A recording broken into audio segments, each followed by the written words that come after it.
Welcome, brave souls, to a realm where shadows stir with whispers best left unheard. Tonight we gather as kindred spirits.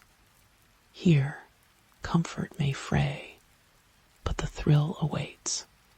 Let these tales seep into your bones. Remember, you sought this darkness.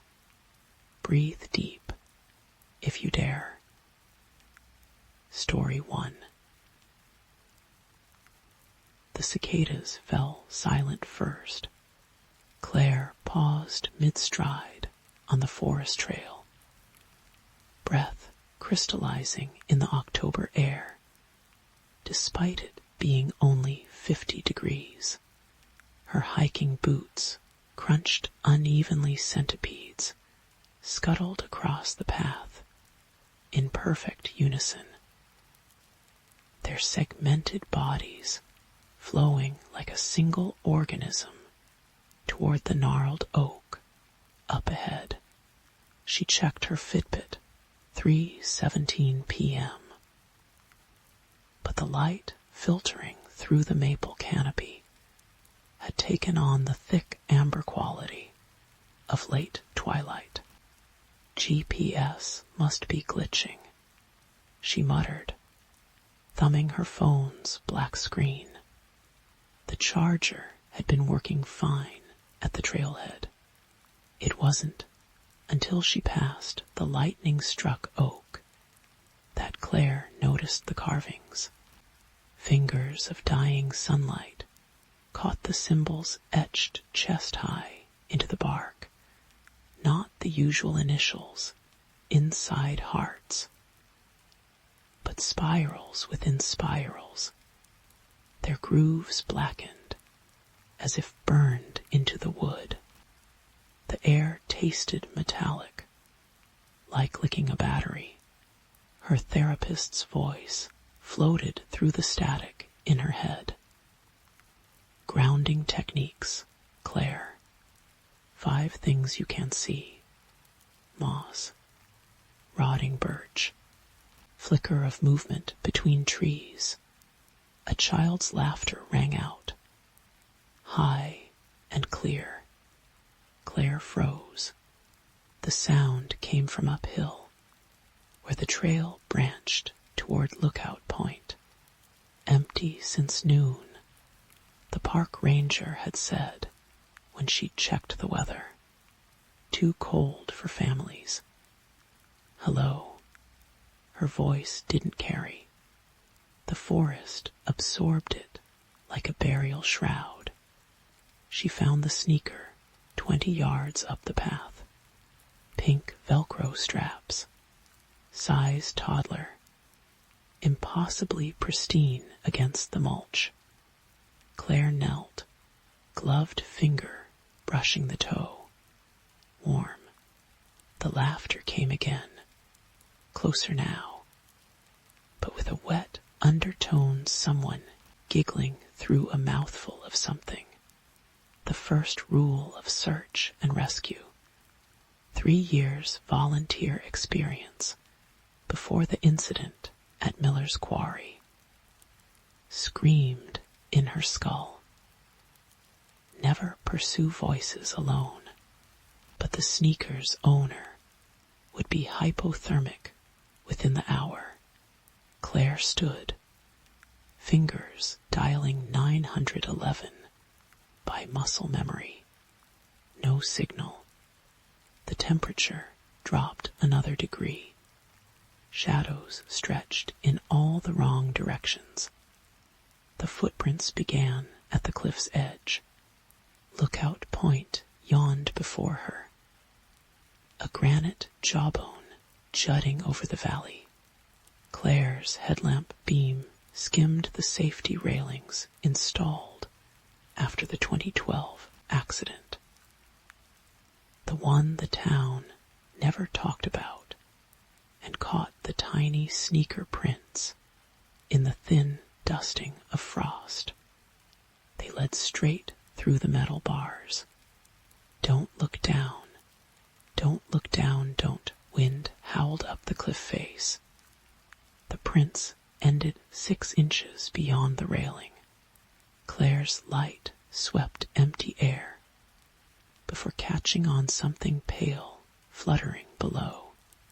She leaned over, stomach pressed against cold metal, a child's dress snagged on a stunted pine 20 feet down. Bright yellow sunflowers.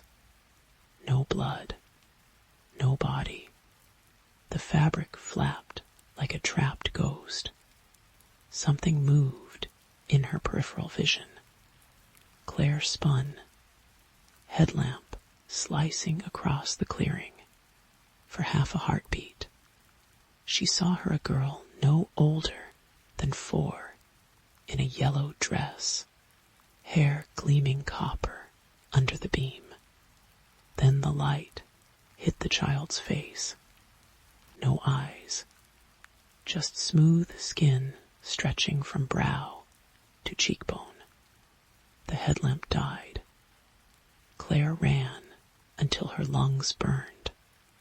Branches lashed her face. She dropped the sneaker somewhere.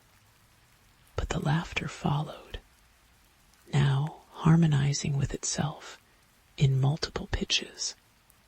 The trail markers were gone. Every tree bore spiral carvings. When she collapsed against a lichen-spotted boulder, the moon hung fat and yellow above the pines. Claire fumbled her emergency whistle from her pack. The shrill blast should have sent birds screaming into the night. Nothing stirred. Her breath hitched. I'm hallucinating. Hypothermia. Sleep deprivation. The rationalizations crumbled as her headlamp flickered back on, casting long shadows that didn't match the trees. The forest had changed. Maples now stood where pines should be, their trunks weeping amber sap that smelled of burnt hair. Claire's fingers found the spiral carved into her hiking pole. Impossible. She'd never let go of it, the grooves identical to the oaks. Warm sap oozed from the symbol, clinging to her gloves like tar. A new sound cut through the silence. Dragging footsteps. Slow, deliberate, coming up the trail behind her. Claire ran toward the distant glow of what she prayed were park lights. The cabin shouldn't have been there. Claire stumbled into the clearing, sweat freezing on her skin. Moonlight bathed the derelict structure, its log walls sagging under decades of ivy. No smoke from the stone chimney. The porch steps groaned under her weight, floorboards cracking around rusted nails. Hello. Her voice echoed as if the cabin were cavernous. The door creaked open. Inside smelled of damp earth and something sweetly rotten. Claire's headlamp illuminated a child's tea set on the hearth, porcelain cups filled with dark liquid. She touched a finger to one warm, coppery. Her stomach lurched. Upstairs, a music box tinkled. The stairs moaned under her weight. Claire's light shook as it revealed the nursery. Peeling wallpaper of lambs and daisies, crib-coated in mold. The music box sat on a dresser. Its ballerina spinning to a lullaby Claire remembered from her own childhood. Rock-a-bye baby. In the treetops, fingerprints in the dust showed recent handling. Tiny ones. The music stuttered. Claire turned as the wardrobe door creaked open behind her. Inside hung 7 yellow dresses, each progressively smaller, the last no bigger than a doll's, all stained around the collar. When the bow breaks, the cradle will fall. Cold breath grazed her neck. Claire whirled, swinging the headlamp. The beam pierced the darkness between the crib and wall, where the shadow didn't match the furniture. A tall, spindly silhouette with too many joints. It scuttled sideways like a spider, limbs bending in impossible directions. She didn't scream, couldn't. The thing tilted its head, or where a head should be, and raised one elongated finger to where its mouth might have been. SHHH. Claire's legs gave out.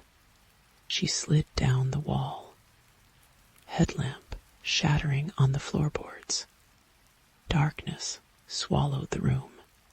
The music box sped up, discordant notes twisting the lullaby into something jagged. Cold fingers brushed her ankle. She kicked blindly, scrambled downstairs, and fled into the woods. Dawn never came. Claire's watch had stopped at 3:17, the same time she'd first heard the laughter. Her throat burned from screaming. Every clearing looked identical spiral-carved trees. Tea sets steaming on rotten stumps. The distant giggle of something that wasn't a child. She found the cliff again, or a version of it. The safety railings, now rusted, half torn away. New memorial plaques lined the overlook, their inscriptions worn smooth. Claire's numb fingers traced one. In loving memory, Claire Elizabeth Mitchell, vanished October 17, 2023, age 34. The other plaques bore the same name. Dozens, hundreds, dates stretching back to 1783. Behind her, dry leaves crunched in perfect rhythm. Join us, whispered a chorus of children's voices. Claire turned. The eyeless girl stood at the forest's edge, yellow dress fluttering. Behind her loomed the spindly shadow, arms unfolding into too many limbs. Around them shimmered half-seen figures, women in hiking gear, their faces melting like wax, all wearing Claire's face. The thing's voice vibrated in her bones, ancient and hungry. You marked yourself. Claire looked at her palm. The spiral from the hiking pole glowed faintly under her skin. She opened her mouth to scream. The first plaque clinked against the cliffside as she fell. Story 2. The salt air clung to Clara S.'s skin like a film as she stepped onto the jagged rocks of Ebonshroud Isle. The lighthouse loomed above her, its black and white stripes peeling like dead bark. The lantern room dark, despite the bruise-colored clouds gathering on the horizon. The supply boat had already retreated, its engine fading into the fog as the captain muttered about tides and bad luck. Clara tightened her grip on her suitcase. 6 weeks alone, 6 weeks to prove she could outlast the silence that had swallowed her since the funeral.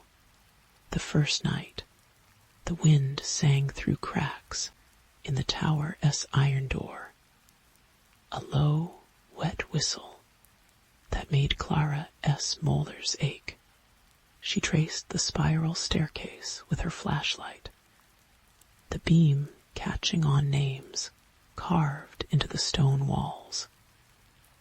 J. Harlow, 1892. M. Voss, 1927. A Y, 1985. Each keeper S mark ended mid-sentence. The final letters gouged deep and ragged. In the watch room, she found the previous keeper S logbook splayed open on the desk. The last entry dated 3 days prior. October 12th. Storm season incoming. Radio static worse than usual. Can T tell if it S the interference or something else? I keep hearing it scratching at the door. Not the gulls. Too rhythmic. Too patient. The entry ended there. Clara told herself the man had simply quit, driven mad by solitude. She shoved the logbook into a drawer. By day 3, the rhythms of the island infected her. The crash of waves 3 times, pause twice. The ticking of the lighthouse S dead clock.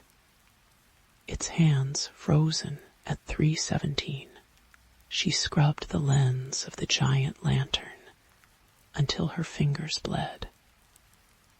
But the Coast Guard radio only spat back garbled syllables that sounded like dig and deep. At low tide, she wandered the shore, pocketing sea glass and clumps of sulphurous kelp. That S, when she noticed the first handprint, a slick, 5-fingered smear on the rocks below the tide line.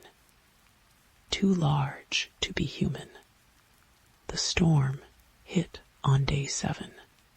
Clara huddled in the lantern room as waves exploded against the cliffs, shaking the Tower S bones.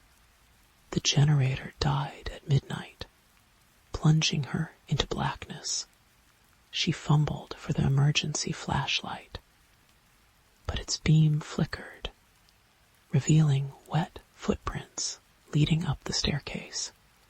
They glistened faintly, as if made by something dredged from the ocean floor. Hello. Her voice cracked. The wind answered a guttural moan that harmonized with the creaking stairs. Clara followed the footprints down, her breath hitching as they veered into the supply closet. Inside, her canned goods sat untouched, but the floorboards were warped, bulging upward like a coffin lid straining under soil. A stench seeped through the cracks, rotting muscles and diesel fuel. She retreated, nails biting her palms. Isolation plays tricks, she recited, her therapist S voice tinny in memory. Ground yourself in routine. Day 12. The radio woke her. Anyone there? Clara lunged for the receiver. Hello. Coast Guard. This is Ebon Shroud Light. Don T look at the water at night static. Then a wet, clicking respiration. It learns your shape through the windows. She ripped the cord from the wall. The handprints multiplied, They scaled the tower's exterior.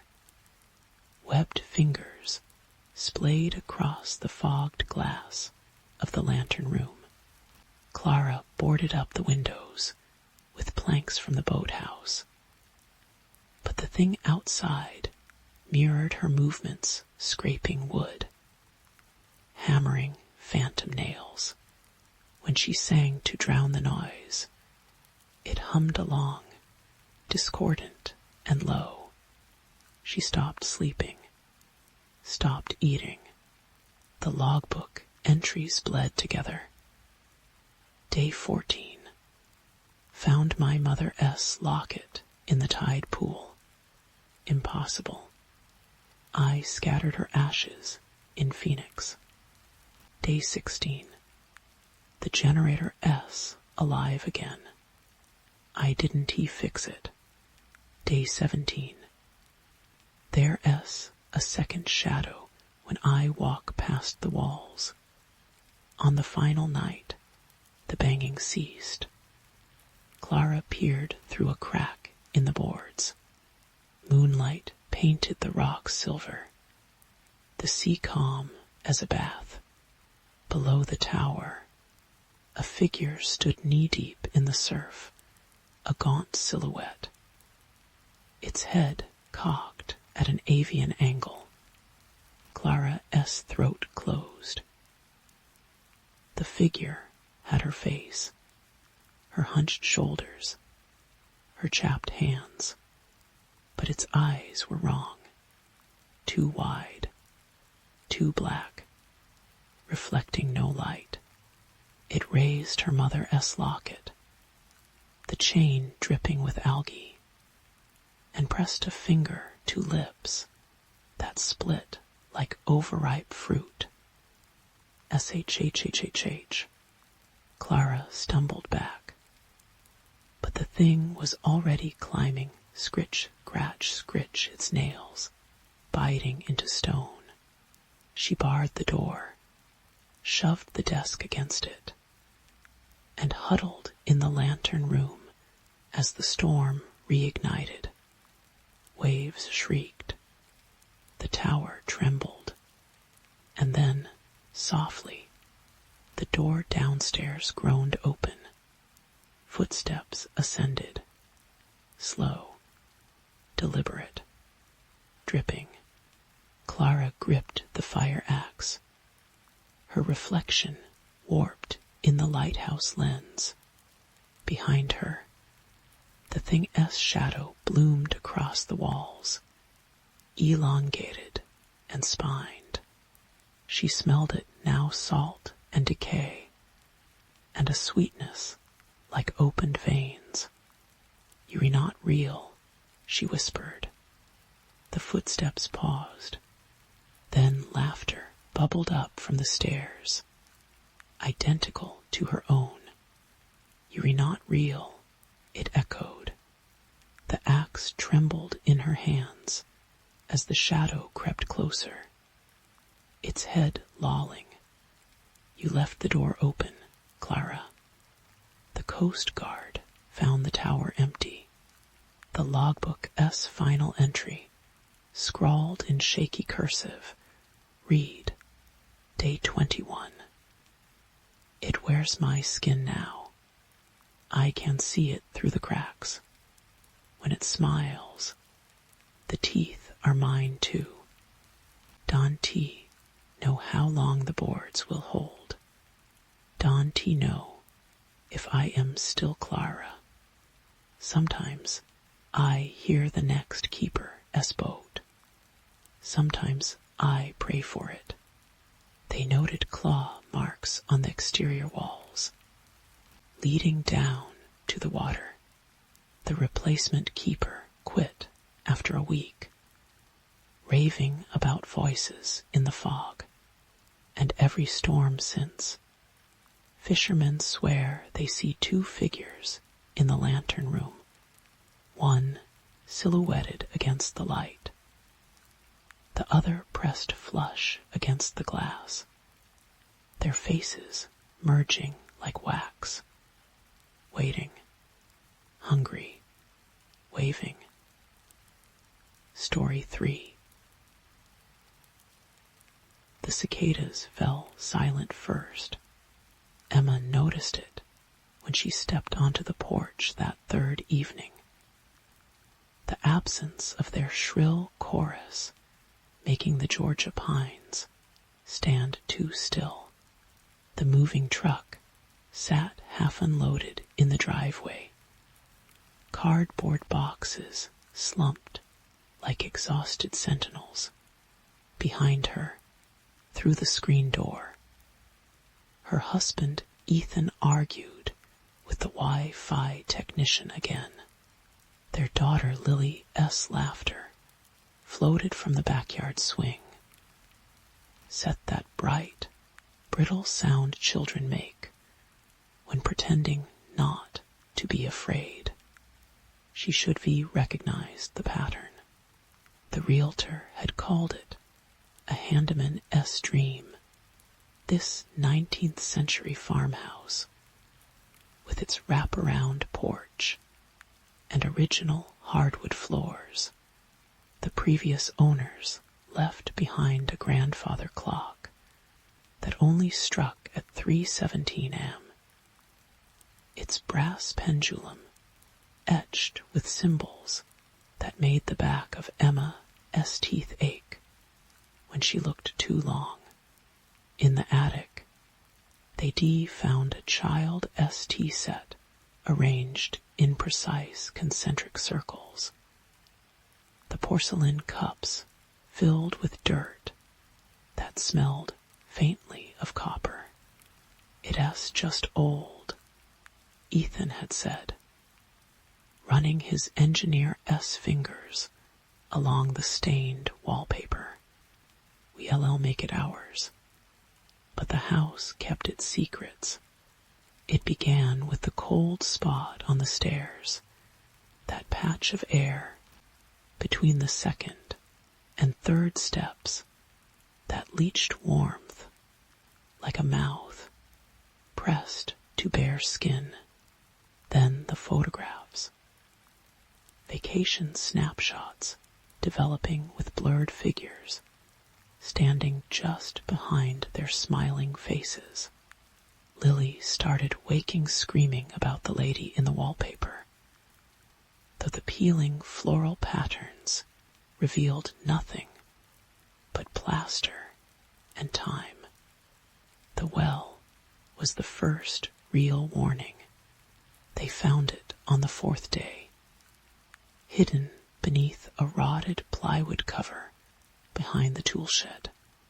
The stones lining its shaft glistened wet in the drought, water lapping somewhere far below. When Emma dropped a pebble, it took 11 seconds to hit the surface. 11 seconds. Ethan calculated that night over burnt lasagna. That's nearly 600 feet deep. Geologically impossible for this area. Lily dipped her finger in marinara sauce, drew a spiral on her plate. The hummy lady says it goes all the way down. The fork slipped from Emma's hand. "What lady, sweetheart?" "The one in my closet." She hums the itchy song. That's when the lights flickered, when the grandfather clock in the hall began striking 3:17, though the digital microwave read 8:09, when something unseen dragged fingernails across the living room.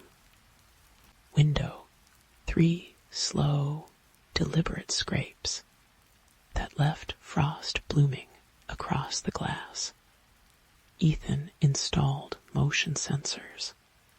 Emma burned sage. Lily drew increasingly intricate spirals on every surface notebooks, walls, the fogged bathroom mirror after showers.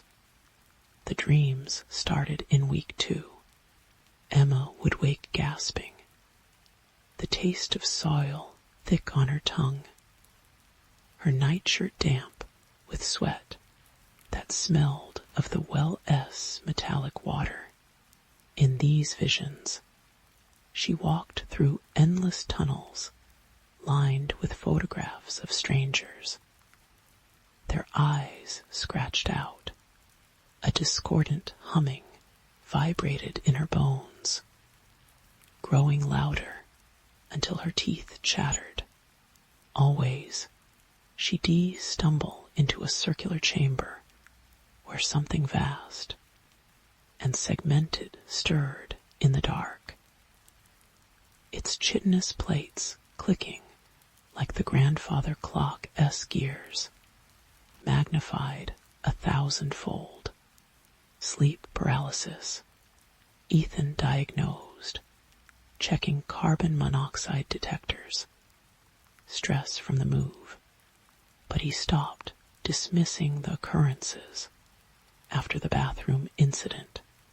He'd been shaving when the mirror steamed over, despite the cold bathroom air.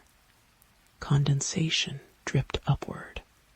The reflection of the shower curtain behind him twitched, not the fabric itself, just its mirror image. When he turned, the actual curtain hung still. In the glass, it continued bulging, something angular pressing against the polka-dotted plastic. That night, they heard the first wet footsteps ascending the stairs. "We were leaving," Emma declared at dawn, packing suitcases with shaking hands. Lily sat cross-legged on the rug, coloring a spiral that bled through 6 pages of her sketchbook. The pines outside stood black against a crimson sunrise. The car wouldn't start. 3 mechanics found nothing wrong. Roadside assistance arrived to a house number that didn't exist on their maps. The GPS cycled through error messages. Whenever they tried entering coordinates beyond the property line, by sundown, the well-s water had risen 17 feet.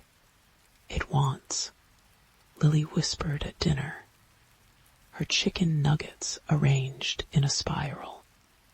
"The hummy lady says it's almost time." Ethan's rational explanations grew strained. They found him at 3:17 am, standing barefoot in the backyard, mumbling equations while staring at the well. His left eye had developed a milky film. Emma's hair began falling out in clumps, the strands coiling into perfect spirals in the shower drain. The walls started bleeding on the solstice. Not blood, something thicker, iridescent. It oozed from the floral wallpaper patterns, collecting in putrid pools that reflected impossible geometries. When touched, the liquid slithered up fingers like sentient mercury. Lily began singing in a language that crackled like static, her baby teeth loosening one by one. In desperation, Emma climbed into the attic. The previous owners had left boxes labeled "Do Not Open" in shaky Sharpie. Inside, she found decades of diaries, each entry ending mid-sentence. Polaroids showed families through the ages posing on the porch, their faces progressively blurred, as if something stood behind them, leeching their focus. At the bottom lay a leather-bound journal from 1923. It comes through the angles. The well is its throat. We thought to starve it by sealing the shaft, but it fed on Thomas instead. Margaret says it's growing a new limb in the walls. The children eyes. The entry ended in a spiraling ink smear. That when the house shifted, Emma felt it first in her molars. A subsonic vibration, like the world's largest tuning fork struck. The floorboards rippled. Walls leaned inward at angles that defied perspective. Through the attic's circular window, she watched the pine forest rearrange itself into concentric circles radiating from the well. She found Ethan in the basement, chiseling symbols into the concrete floor. His left arm ended at the wrist, the stump sealed with iridescent ooze. Don TUC. He grinned, milky eye rolling. It's fractal. The house is just the tip.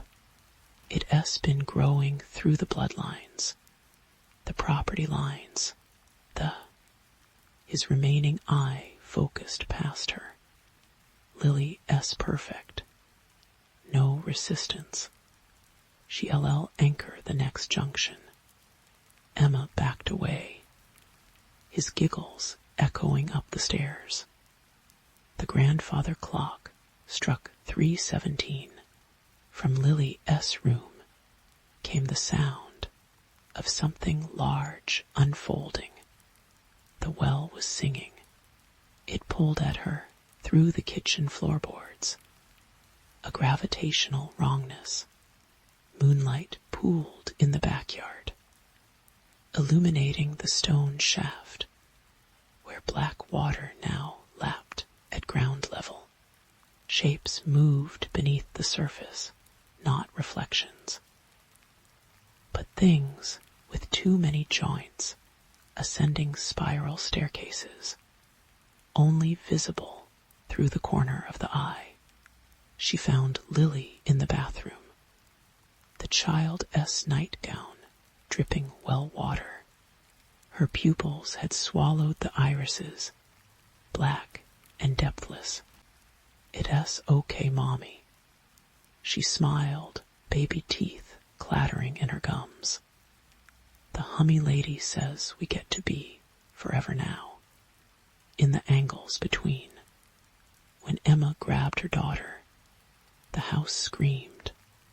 Walls peeled back like flower petals, revealing pulsating tunnels lined with photographs of their family in increasingly distorted poses. The floor became a spiral ramp, descending into the well's gaping throat. From the depths rose a sound like a million clock gears grinding, underpinned by that discordant hum vibrating in their marrow. Ethan emerged from the collapsing hallway, his torso fused with the wallpaper. Floral patterns. Can tea fight the gradient? He burbled, petals falling from his lips. It's been here longer than light. Emma ran. Not that running mattered. The house unfolded around her, geometry warping to block exits. She burst into what should have been the front yard, but found herself in the attic. The circular window, now a gaping portal into swirling non-color. The journal pages fluttered around her, their ink rearranging into spirals. It was in the angles. She realized this as the walls dissolved into intersecting planes of impossible dimensions. the entity didn't he inhabit the house. The house was merely its shadow cast through reality's fraying fabric. What they mistaken for a haunting was in fact an infection, a cancerous growth from something older than earthly biology. The well wasn't a well, but a feeding tendril, the grandfather clock, a mating call, and Lily, her daughter, stood at the spiral's heart, limbs elongating into jointless filaments.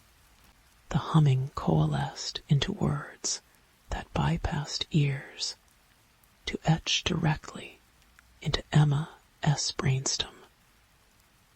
We thank your lineage for the bridge, the 117 YEAR cycle demands rooted ones. Your daughter's neural pathways make excellent seeding ground. We shall grow new limbs to reach further worlds. Emma's legs gave out. Photos rained down, not just of her family, but generations before. Each ancestor's eyes blackened, their postures increasingly inhuman. She saw now the resemblance in Lily's spiral drawings to the symbols in the well. The clock, the journal, saw how their DNA had been carefully cultivated like crops, each generation bringing the entity closer to breaching through. The floor dissolved. She fell through centuries of the house's permutations, log cabin, to farmhouse, to Victorian monstrosity, always with the well at its center. Ancestors reached from the walls, their faces melting into fractal patterns. The humming became a physical force, reshaping her thoughts into spiraling acceptance. When she struck bottom, it was into the well's black water, cold, so cold it burned. Shapes brushed against her, not fish, not eels, but segments of something vast, extending through multiple dimensions. Above, the shrinking circle of sky showed Lily Ethan the house, merging into a single pulsating mass of angles and eyes. The water dragged her deeper, pressure building in her sinuses. At the boundary of consciousness, she understood. There would be no exorcism, no dramatic escape. The thing they de-awakened wasn't some ghost or demon. It was an apex organism from realities where life grew in the spaces between stars. Their concept of malevolence was as irrelevant as an ant's opinion of a hurricane. It would consume, yes, but only as a forest fire consumes indiscriminate and natural and utterly inevitable. As her lungs filled with liquid darkness, Emma's final thought was strangely comforting. The next family would arrive in 117 years. They admire the original hardwood floors. They laugh about the quirky grandfather clock. And deep in the earth, the well would hum lullabies. Story 4. The bones of the old forest whispered to Clara as she stepped off the bus. Not in words, she'd have preferred words, but in the way the pines groaned under November winds that smelled of turned earth and iron. The driver didn't he wish her luck as he pulled away, just stared at the moss-eaten sign reading Blackwater, Holt, like it was a tombstone. Her father's last letter crinkled in her pocket, the shaky script repeating its warning. Don T. come home, but home had called anyway. In the way the phone rang silent at 3:17 each morning since the funeral.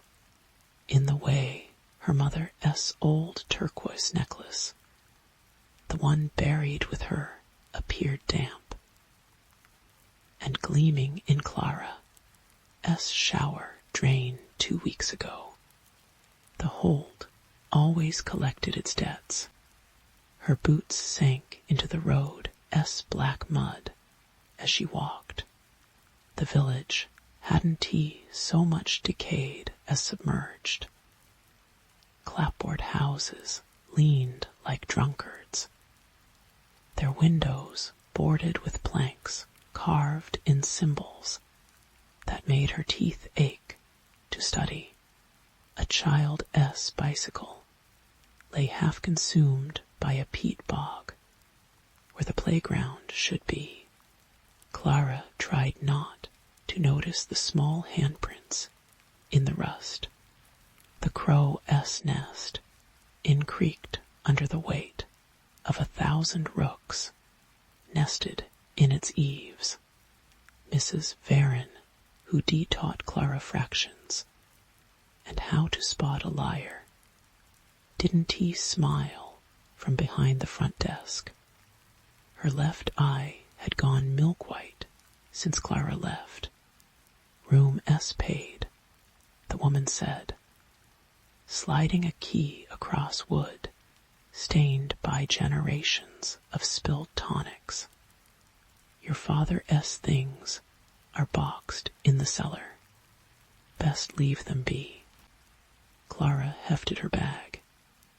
I am here to settle his estate. Sort through estate. Mrs. Varon snorted, a wet sound that ended in a cough. You'll be wanting the journal then. 3rd page from the end tells what he did with the savings.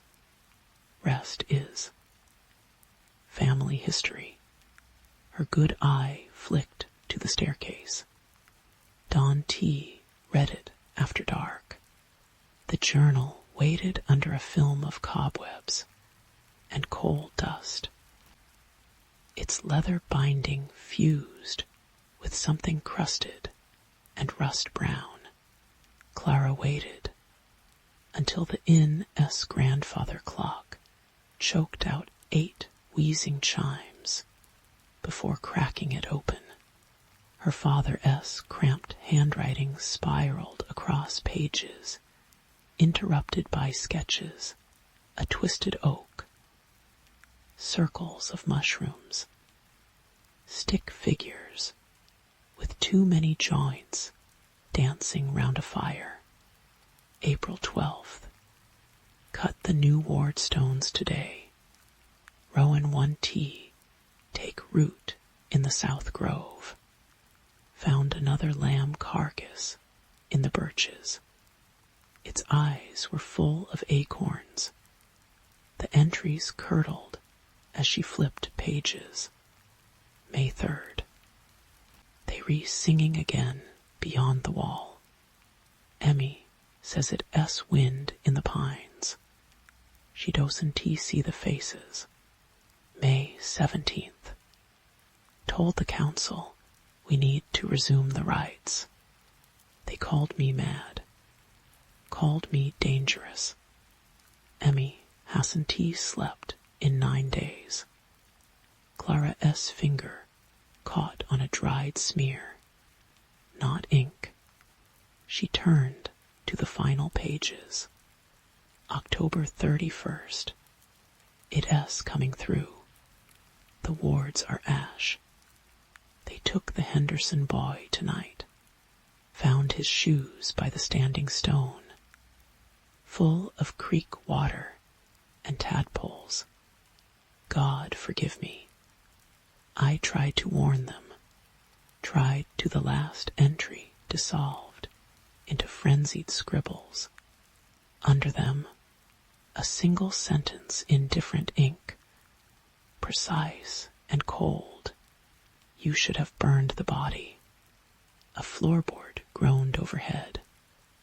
Clara snapped the journal shut. The air tasted of wet fur and lightning.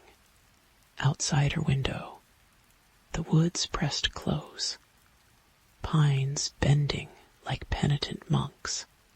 Something moved between them, not an animal, but a shudder in the air, as if the dark itself had twitched. Her father's house stood sentinel at the forest bloody maw. The front door swung open, though Clara distinctly remembered the lawyer mailing her a heavy iron key. The living room held only a chair facing the tree line, its upholstery split like a gutted fish, dust outlined where furniture had been dragged outward. In the kitchen, jars of preserves lined the shelves, swollen and black. Clara reached for one labeled Strawberry 98. The glass burst in her grip, spraying viscous slime that reeked of gangrene. She stumbled back, peeling strands of rot from her skin, and saw the message scrawled beneath the shelves. Wrong way out.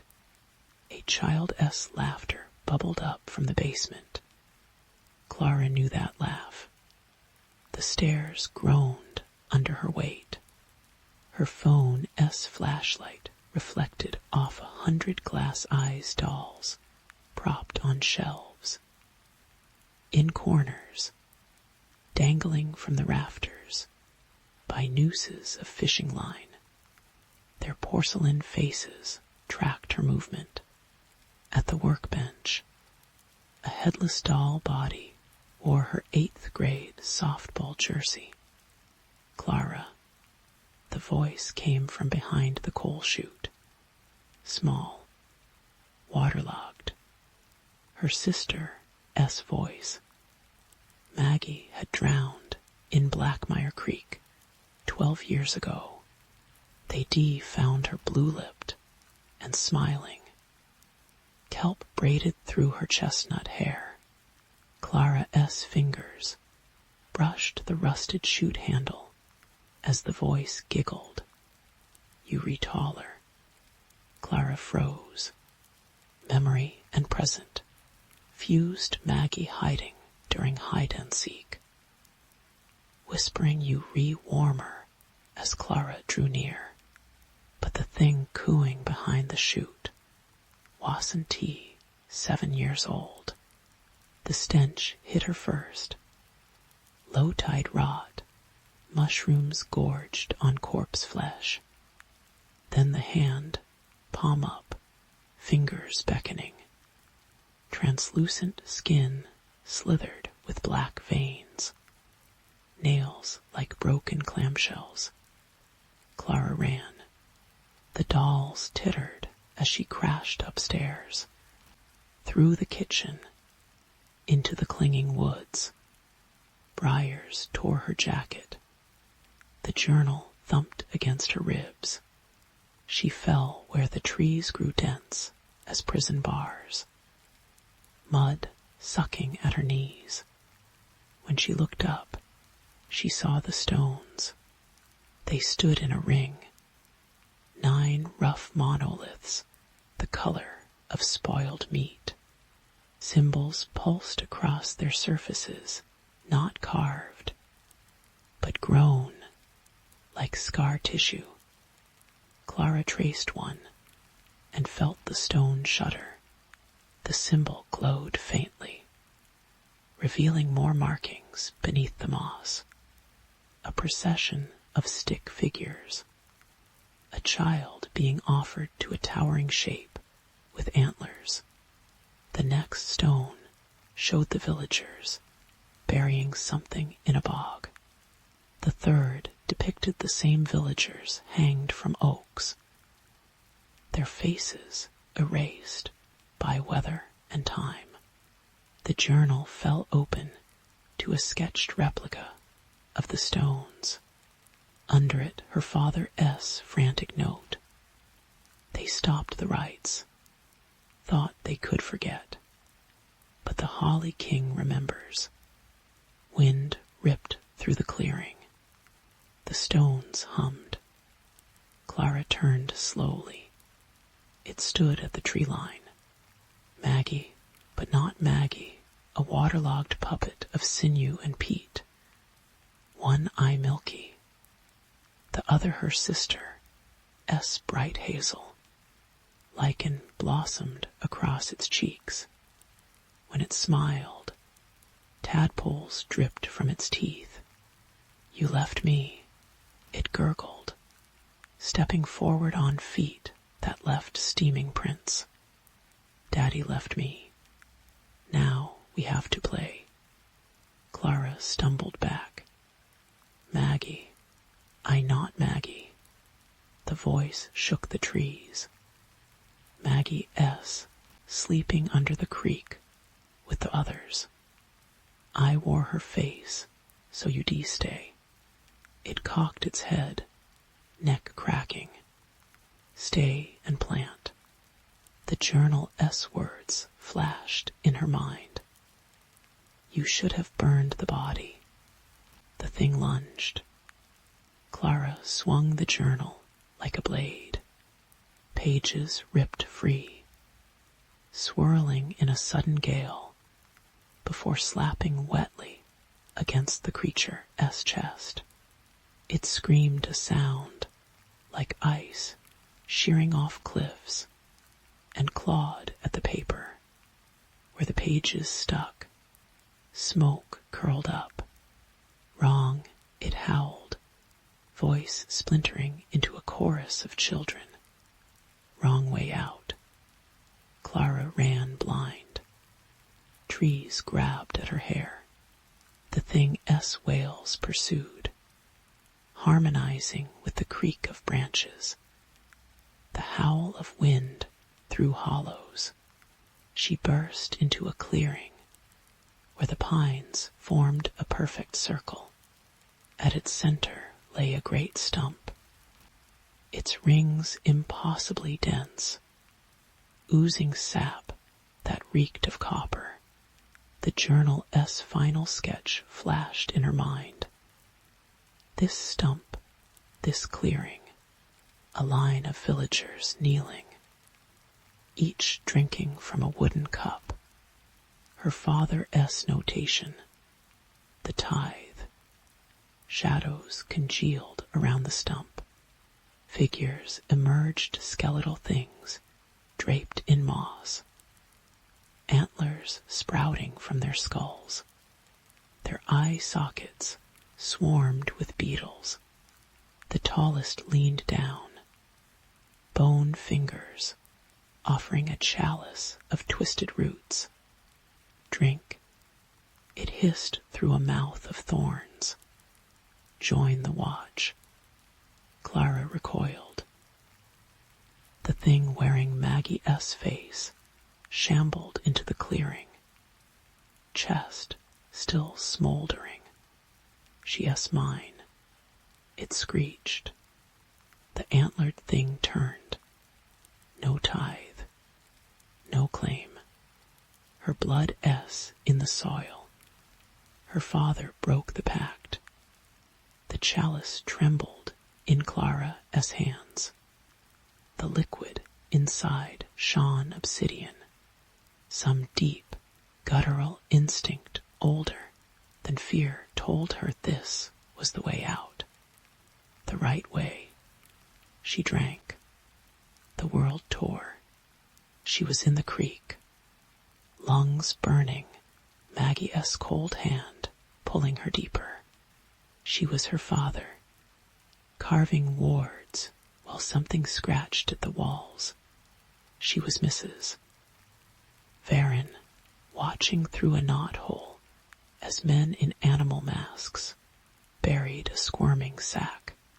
She was every Blackmire child for 3 centuries, offered up to the hungry dark. Clara woke screaming.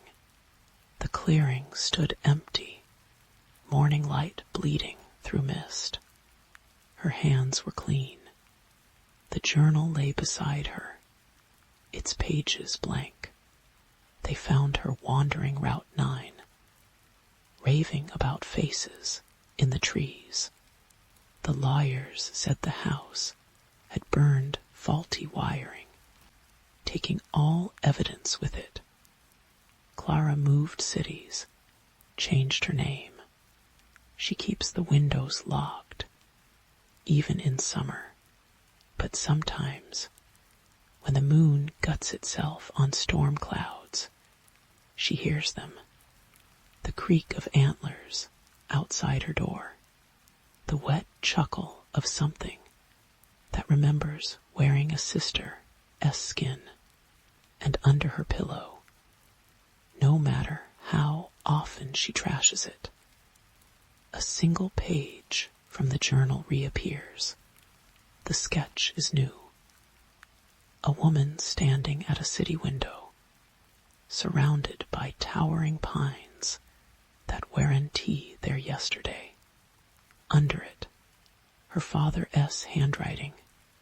The watch never ends. Story 5. The walls breathed. Clara noticed it first in the basement. 3 days after moving into her brother's old farmhouse, a slow, subcutaneous ripple beneath the peeling floral wallpaper, as if something enormous had turned over in its sleep just beyond the plaster.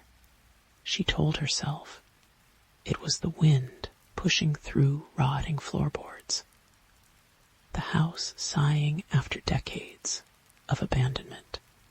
But when she pressed her palm to the wall, the surface pulsed warm and vaguely alive, and she jerked back, fingertips tingling with the memory of a heartbeat that wasn't her own. Her brother's suicide note. Hadn't he mentioned the house's quirks? Then again, Ethan's final words had been sparse.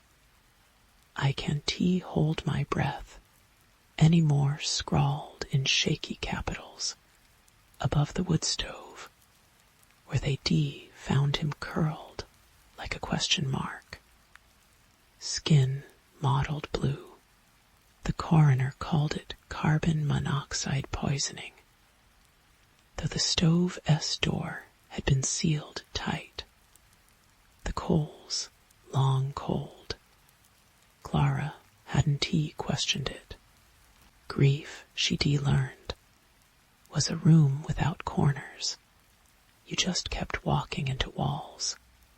But now, alone in Ethan's inheritance, a crumbling Victorian hunched at the edge of Oregon's coastal rainforest, she wondered what other secrets he'd swallowed. The air here had weight. It pressed down her throat, tasting of wet stone and burnt hair. Even with every window cranked open to the dripping evergreens. Nights were worst. The dark didn't just exist here, it pulsed, pressing against her eyelids until she gave up and wandered rooms lit by a single flickering flashlight. That's when the whispers started. Not voices, exactly. More like the hiss of roots splitting rock. The groan of a glacier calving. They came from the corners, where the flashlight S beam frayed. Syllables slithering just beyond comprehension. Clara drank until her hands steadied, until the walls stopped twitching. It almost worked, until the morning she found the first photograph. Ethan had been an archivist. His study crammed with acid-free boxes of 19th century settlers' journals. Clara had avoided the room, its desk still holding the ghostly imprint of his elbows, but the whispers had driven her there at 3 a.m., bare feet flinching from warped floorboards. She pulled a random Folder Wyman expedition, 1888, and a brittle cabinet card slid out. 5 men stood before a grove of red cedars, their faces blurred, as if they twitched during the exposure, all except the figure at the center. Clara squinted. No, not a man. Something wearing a man, its edges smudged like wet charcoal. Eyes 2 thumbprint voids. The caption read subject 5, day 17. Behind them, the trees curved inward as though bowing. Her coffee went cold. The next photo showed the same group clustered around a pit in the forest floor. A man dangled a lantern over the edge, his arm elongated and rubbery. Fingers fused into a single gloveless stalk. The whole exhaled black tendrils that licked his ankles. Stop, Clara whispered, but her hands kept shuffling images. A close-up of bark etched with symbols that squirmed under scrutiny. A journal entry. It speaks through the marrow, tells us to dig deeper, to make room. Henry tried to leave last night. We found his boots still walking laps around the camp. Then, the final photo, a human shape suspended in the pit, limbs splayed like a starfish, its head lolled back, mouth unhinged to a maw that swallowed the camera S-flash. But it wasn't the figure that froze Clara's breath. It was the forest behind it. Every trunk had split open, rib-like branches curling inward, waiting. Something knocked 3 times inside the wall. She didn't scream. Couldn't The sound had come from directly behind Ethan's desk. A knuckle rapping against plaster, in perfect mimicry of her brother's old shave-and-day haircut rhythm. When she finally choked out Ethan, the house answered with a wet, glottal sigh that rolled through the vents. That night, the trees crept closer. Clara watched from her bedroom window as the firs shuddered and sank, roots slithering through mud until their branches scraped the porch railing. By dawn, the house was encased in a green-black cocoon, needles pressing against glass like 1,000 held breaths. Her truck sat abandoned at the end of the driveway, swallowed by undergrowth that hadn't been there yesterday. When she tried to force open the front door, the knob came away in her hand, rusted through as if decades had passed in hours. whispers sharpened.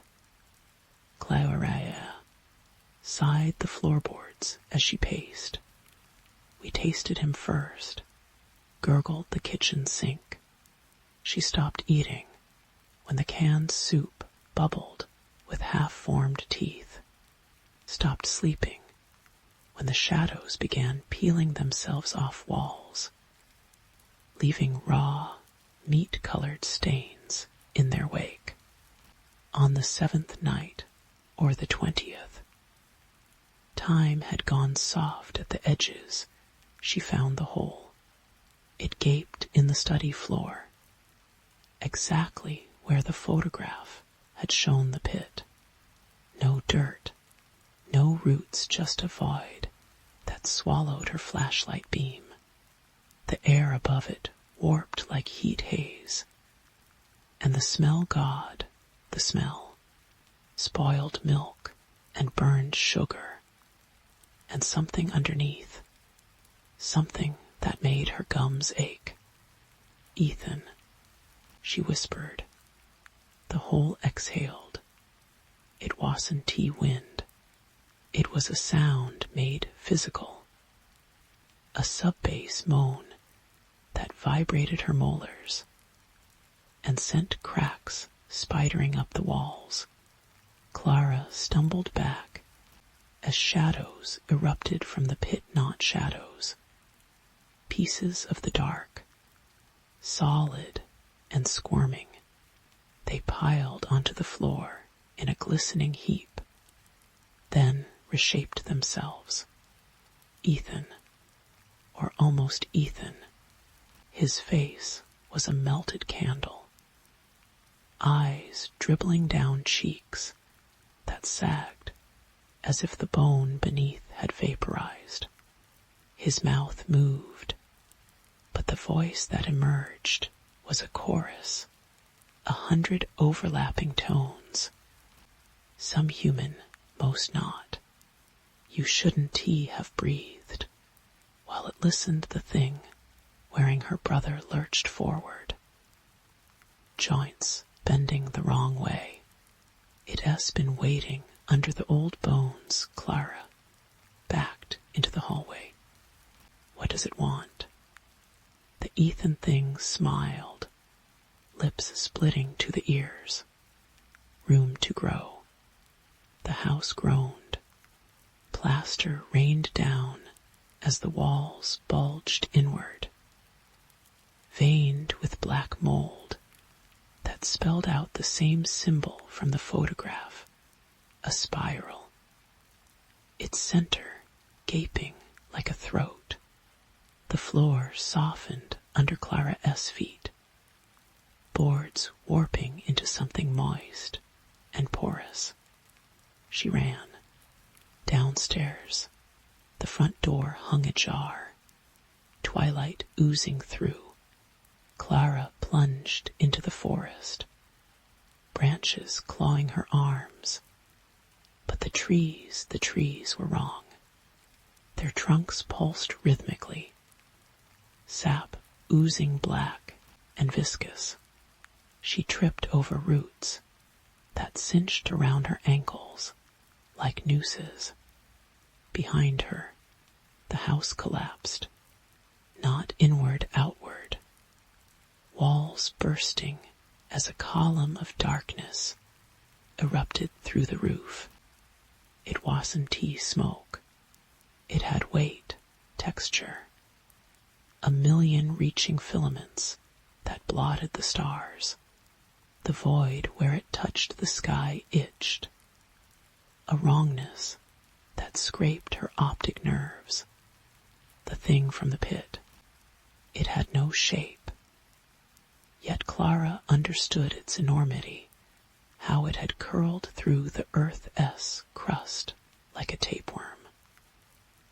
How it had been here long before the trees, the mountains, the uneasy churn of magma. It didn't hate her, didn't notice her at all, any more than a landslide notices the beetle in its path. The forest knelt, every tree bent toward the entity, trunks snapping as they prostrated themselves. Clara fell to her knees, the air too thick now to breathe. She felt it, then the pressure, not in her lungs, but deeper, in the spaces between her cells. The hollowing, the name came to her. Unbidden, was turning her inside out, making room. Her vision bled at the edges. She watched her hands unravel like yarn, tendons squirming free, painless, peaceful. A sigh escaped her lips, joining the chorus that now thrummed in every leaf, every stone. Yes, whispered the woods. Yes, rattled her bones, as the last of her dissolved flesh to mist. Memories to echoes. Clara finally understood her brother S. note. You can't hold your breath forever. The Wyman expedition, S. last journal entry, was never archived. It sits in the mud now, pages fused by fungus, ink swirling into a spiral. It grows in the unspoken places, it says. It grows in us, 3 counties over. A hiker snaps a photo of an oak grove. The trees lean at impossible angles. The shadows between them hang a little too still. If you zoom in, you can almost see the outline of a woman. Her mouth is open. She is screaming. She is singing. Story 6. The Whisper House, the first thing Clara noticed about the old Victorian was the smell damp plaster and mothballs layered over something sweetly rancid, like fruit left to rot inside a coffin. She told herself it was just the previous owner's neglect. Houses, like people, could be revived with enough care, or so she insisted to the realtor. Even as the man's polished smile tightened at the edges when she signed the papers. It has been empty a while, he said, handing her the keys. The brass was cold, despite the August heat. You'll want to air it out. But 3 weeks later, the smell remained. Clara had always been practical a nurse, who thrived on night shifts and black coffee, who moved cross-country to escape the ghost of her husband's empty hospice bed. Grief, she decided, was a room you could walk out of. This house, with its sagging porches and peeling turret, would be her fresh start. She painted the walls buttercream yellow, hung lace curtains to soften the diamond pane windows, and ignored the way the floorboards groaned at night, as if the foundation were settling into a deeper, older shape beneath her feet. Then came the whispers. At first, they were easy to dismiss. The hiss of wind through cracked mortar, the creak of old pipes. But by the 3rd night, Clara began to hear words, a low, wet murmur, like someone speaking through a mouthful of soil, rising from the heating vents. She'd freeze mid-step, her skin prickling, straining to parse syllables from the noise. Hungry, it sighed one evening as she washed dishes, her hands stilled in the soapy water. The voice had come from directly behind her, a man's timbre, frayed and clotted. When she turned, nothing but the empty hallway stared back, its shadows pooling thickly where the lamplight didn't he reach. The dreams started soon after. Clara would wake gasping, her nightshirt soaked through, certain she felt cold fingers brush her ankle as she slept. In the dreams, she was always crawling through the house's walls, the plaster pressing like a second skin, her lungs filling with the stench of mildew and decay. Something moved in the dark with her, a presence that clicked as it drew closer, its joints snapping like insect legs. She'd jolt awake just as it reached her, her scream trapped in her throat. During the day, she found excuses to stay out of certain rooms. The cellar door, warped and swollen in its frame, seemed to breathe when she passed it. The mirror in the hallway, an antique CD polished to a high shine, sometimes reflected a figure standing just behind her, its face a smudged blank. She took to covering it with a sheet. But the house's hunger grew bolder. On the night of the storm, Clara discovered the hidden room. Rain lashed the windows as she paced the parlor, jumpy from too much coffee and too little sleep. A crack of thunder shook the walls, and something in the corner of the room squealed a high, metallic sound. She turned to see the old cast-iron radiator vibrating, its pipes shuddering as steam hissed from its vents, and beneath the noise laughter, giggling, soft and wet, rising through the floor. Clara followed it. The sound led her to the kitchen, where a section of the checkerboard linoleum had buckled upward, revealing a rusted iron ring set into the floorboards. Her hands shook as she pried it open, the hinges screeching. A ladder descended into darkness, the rungs slick with moss. The giggling coiled up from below, now joined by a new sound, a rhythmic, fleshy shuffling, like meat being dragged across stone. She almost closed the trapdoor. Almost. But then she thought of David, her husband, his skeletal hand clutching hers in those final days, his voice reduced to a papery whisper. ULL forget me, 1TU. ULL move on. Guilt had anchored her here, to this house, to this moment. She grabbed a flashlight and climbed down. The chamber stank of spoiled meat and wet earth. Clara's beam swept over walls covered in a glistening black substance mold. She told herself, though it pulsed faintly, as if breathing, the floor was littered with animal bones, their surfaces gnawed shiny. At the center of the room stood a table carved from a single slab of stone, its surface etched with symbols that squirmed under the light.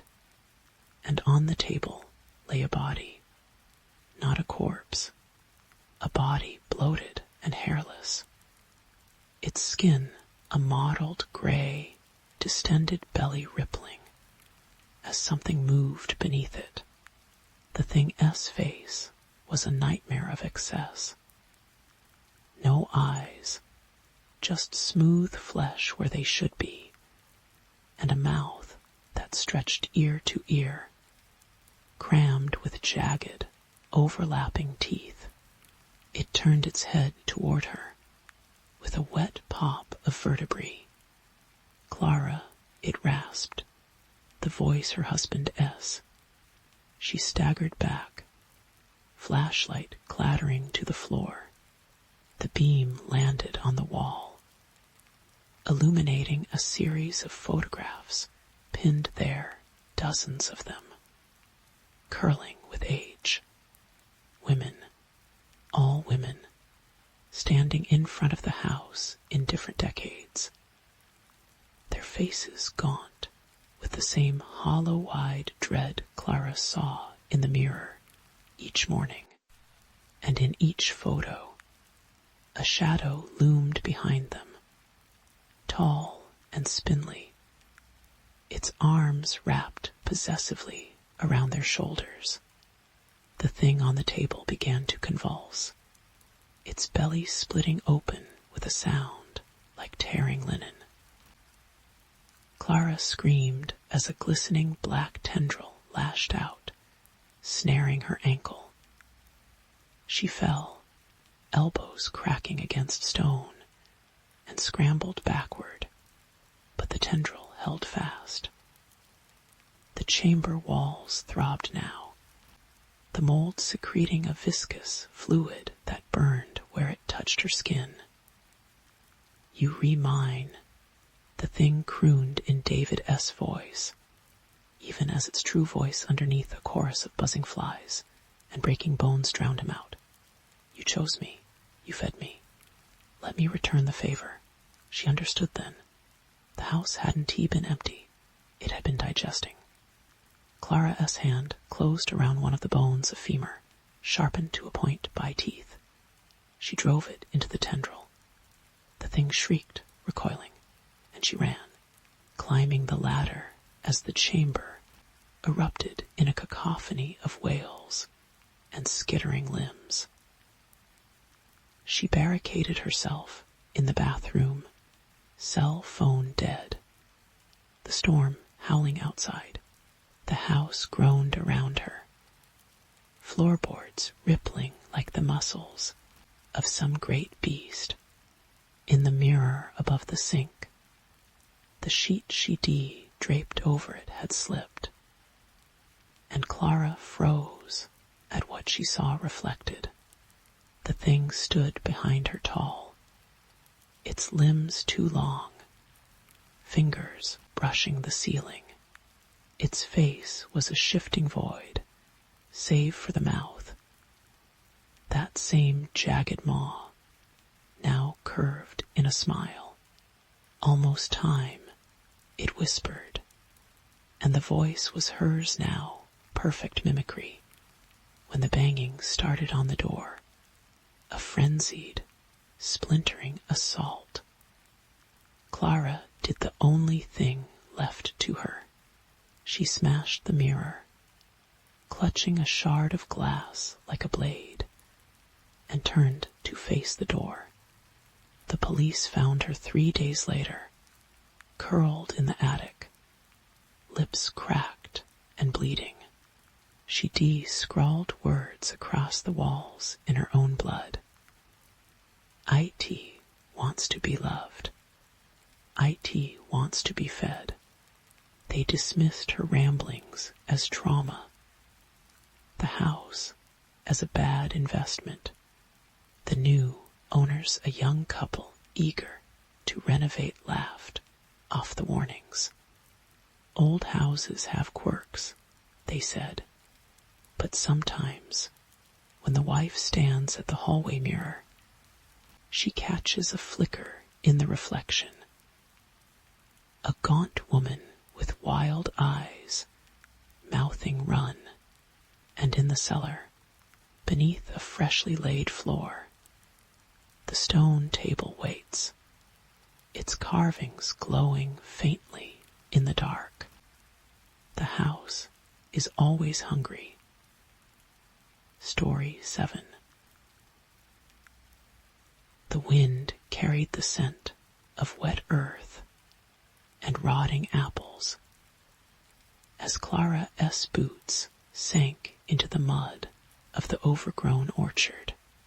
Her grandmother's farmhouse crouched ahead, its sagging porch strangled by blackberry brambles. The realtor had called it quaint, but the neighbors who watched her unload boxes from the U-Haul crossed themselves when they thought she wasn't looking. She found the first warning in the attic, tucked between yellowed linen, and a cigar box full of rusted nails. The doll's face had been crudely stitched from apple peel, its body woven from thorny canes. A scrap of parchment pinned to its chest bore a single phrase in spidery script. Bind the hungry one. The doll's empty eye sockets left greasy fingerprints on Clara's palms, as though it had been rubbed with lard. That night, the house creaked like a ship at sea. Clara lay awake, listening to the groans, shifting between the walls, too rhythmic for settling timber. At 3:17 am, her phone's flashlight revealed deep scratches scoring the baseboards. Fresh wood pulp caught in the grooves. She told herself it was mice. The truth came with the storm. Rain lashed the valley for 3 days, turning the creek behind the house into a snarling brown beast. On the 4th morning, Clara found the old root cellar exposed, where floodwaters had chewed through the hillside. The door hung open, its iron padlock crusted with orange rot. Inside, the walls pulsed, not with water, with roots. Thick white tendrils squirmed between the stones, their surfaces glistening like raw muscle. They converged on the cellar's center, where a human-shaped tangle hung suspended, a grotesque marionette, woven from filaments that throbbed in time with Clara's racing pulse. The face, half consumed by pulsing rootlets, still retained enough features to recognize. Grandma. The corpse's eyelids snapped open. Milk blue eyes rolled toward Clara as root tips burst from its mouth in a shower of black sap. She fled, the thing's wet gurgling chase echoing through the downpour. Mrs. Peabody at the general store, wouldn't he meet Clara's eyes as she bought salt and matches? Your grandmother kept to the old ways, the woman muttered, ringing up the items with trembling hands. We leave honeycakes by the cellar door every new moon. Should we told you? Told me what? The shopkeeper's gaze drifted to the crow feather charm nailed above the door. The hungry one sleeps under apple roots, needs binding. She pressed a tattered journal into Clara's hands, her grandmother's looping handwriting detailing rituals involving bone ash and songs in a language that hurt Clara's teeth when she whispered them aloud. Daylight offered no protection. By noon, gnarled roots breached the farmhouse floors, curling around chair legs like possessive lovers. Clara tried burning them, but the flames birthed oily smoke that whispered her childhood secrets in Grandmother S. voice. Salt made them hiss and retreat temporarily. The Journal S. final entry chilled her. It knows my time nears. The binding requires a living thread. Forgive me, Clara. At dusk, the thing wearing her grandmother S. skin came tapping at the windows. Its jaw unhinged like a snake S, vomiting coils of root matter that squirmed across the glass. Blood calls to blood. It rasped through a throat clogged with dirt. The tree remembers your shape. Clara barricaded herself in the attic, but the roots were already there. They de-arranged the apple peel doll on her sleeping bag. Its thorny limbs now stuffed with tufts of her own hair collected from shower drains and hairbrushes. When she reached to destroy it, the doll's paring knife teeth sank into her thumb. Blood hit the parchment. The words bind the hungry one dissolved, replaced by new text rising like a bruise. Welcome home. They find the farmhouse empty now, save for the thriving orchard, whose gnarled trees sag with perfect crimson fruit. Locals 1T touch it, though city folks pay double for the cider S honeyed bite. Sometimes hikers report seeing a woman walking between the twisted trunks at twilight, her hair twined with blossoms. They say she offers apples that taste like forgiveness. But those who bite find their mouths full of loam. The roots remember. They always hungry, and the cellar door creaks open every new moon. Story 8. The walls began sweating on the third night. Miriam first noticed it when her bare foot slipped on the hardwood floor, leaving a damp crescent moon imprint where her heel had landed. She crouched down, fingertips brushing the dark patch. The moisture felt wrong thick and faintly oily, carrying a mineral tang that made her think of licking a battery. Her phone flashlight revealed dozens of similar stains blooming across the floorboards like fungal growths, each glistening with that same unnatural perspiration. She told herself it was the old farmhouse settling. The realtor had warned her about the quirks of century-old buildings when she signed the lease. Groaning pipes, uneven floors, the way the wind whistled through gaps in the fieldstone foundation. None of that explained why the condensation formed patterns, triangles within circles, always the same configuration, repeating like a deranged fractal. By dawn they vanished, leaving behind only a greasy residue that resisted scrubbing. The inheritance had seemed like a blessing when the lawyer S. letter arrived. A distant Aunt Miriam barely remembered willing her a secluded Vermont property, perfect for your little art retreat. The email had chirped. She pictured sun-drenched studios and birdsong.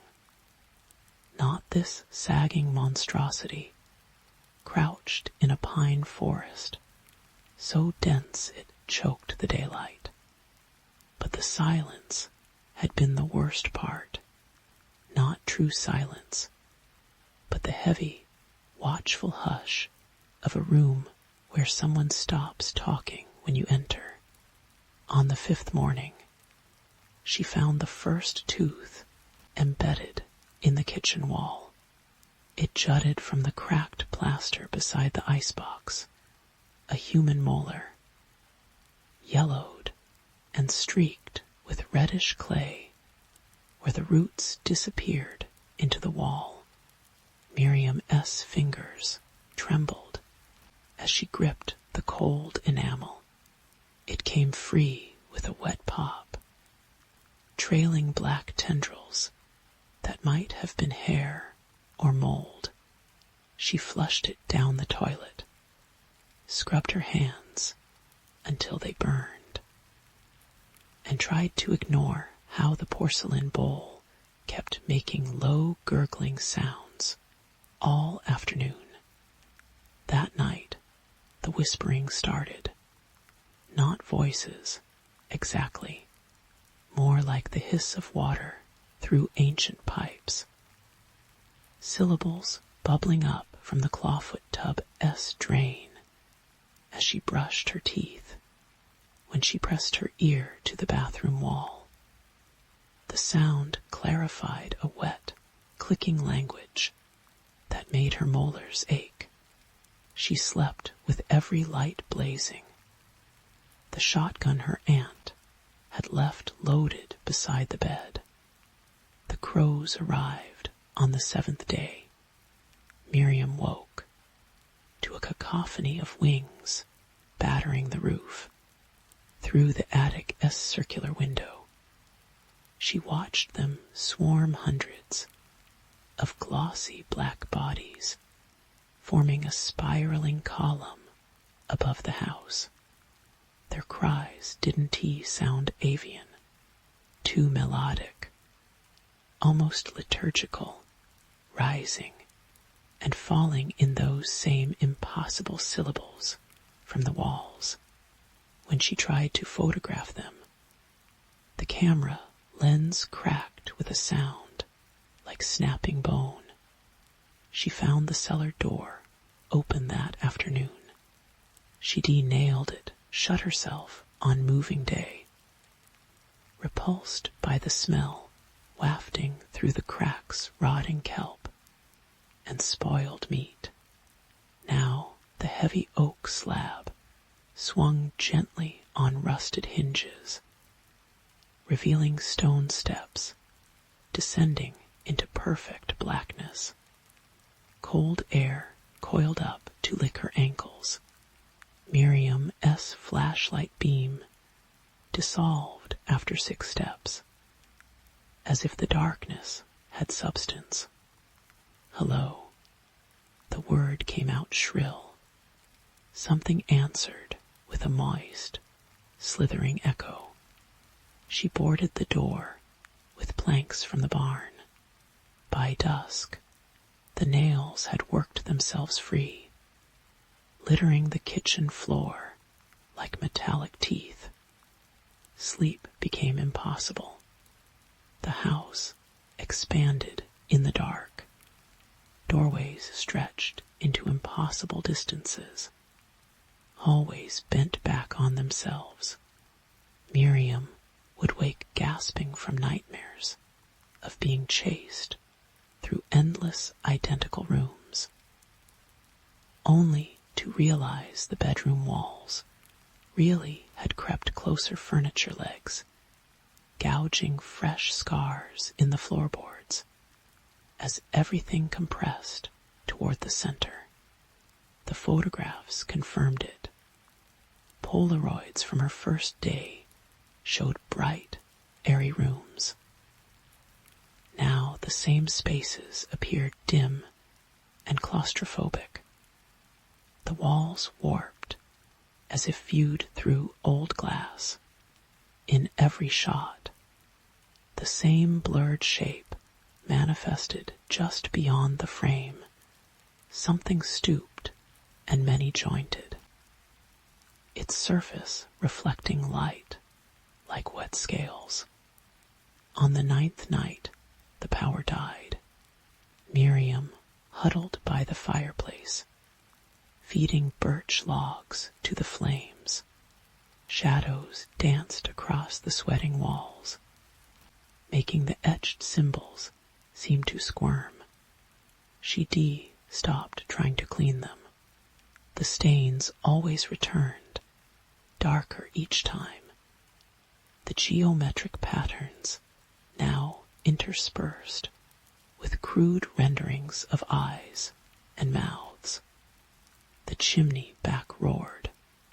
Not the wind, this was a guttural, hungry sound that shook soot loose in black snowflakes. Miriam scrambled back as embers coalesced into a face within the fire. No, not a face, a negative space where flames refused to burn. Edges crawling with blue phosphorescence, the shape of a stag's skull, antlers branching into infinity. She ran. The front door handle came off in her hand, leaving a splintered hole, oozing that same oily sweat. Every window she smashed repaired itself before her eyes, shards of glass, levitating back into frames, like time reversing.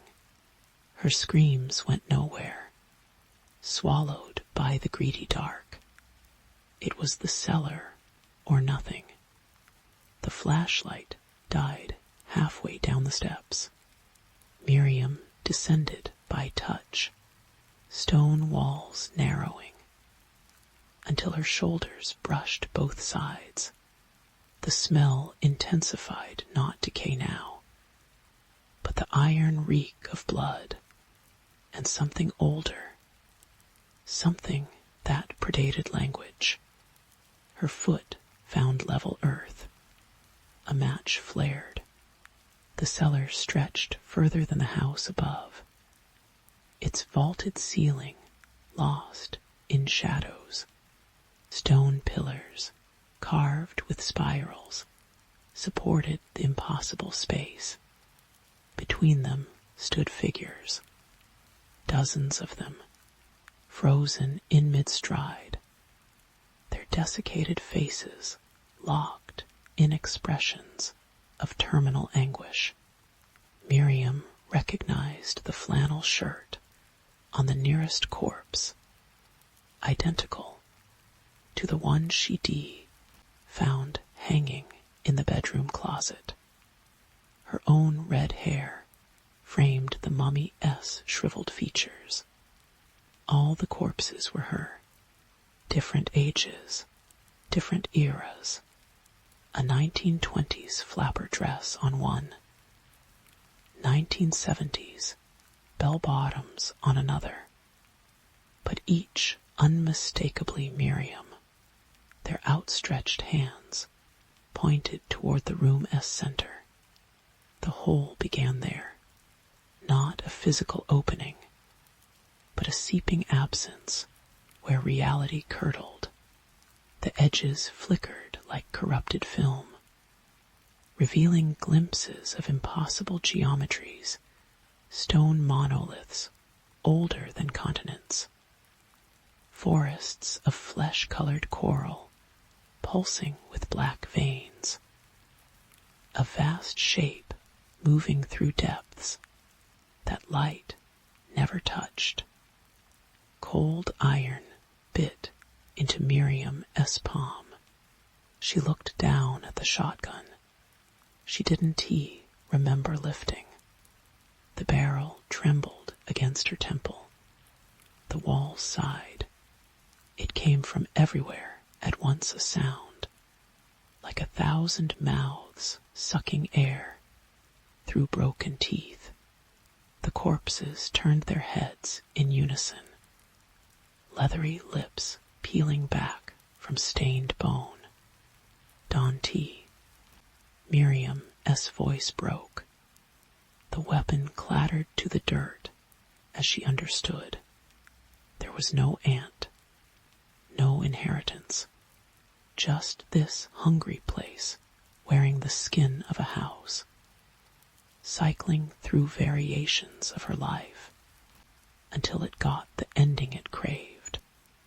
The floor liquefied. She sank slowly, cold muck embracing her thighs, then waist, then chest. The ooze tasted of salt and forgotten graves. Above, the cellar ceiling rippled into a mosaic of human teeth.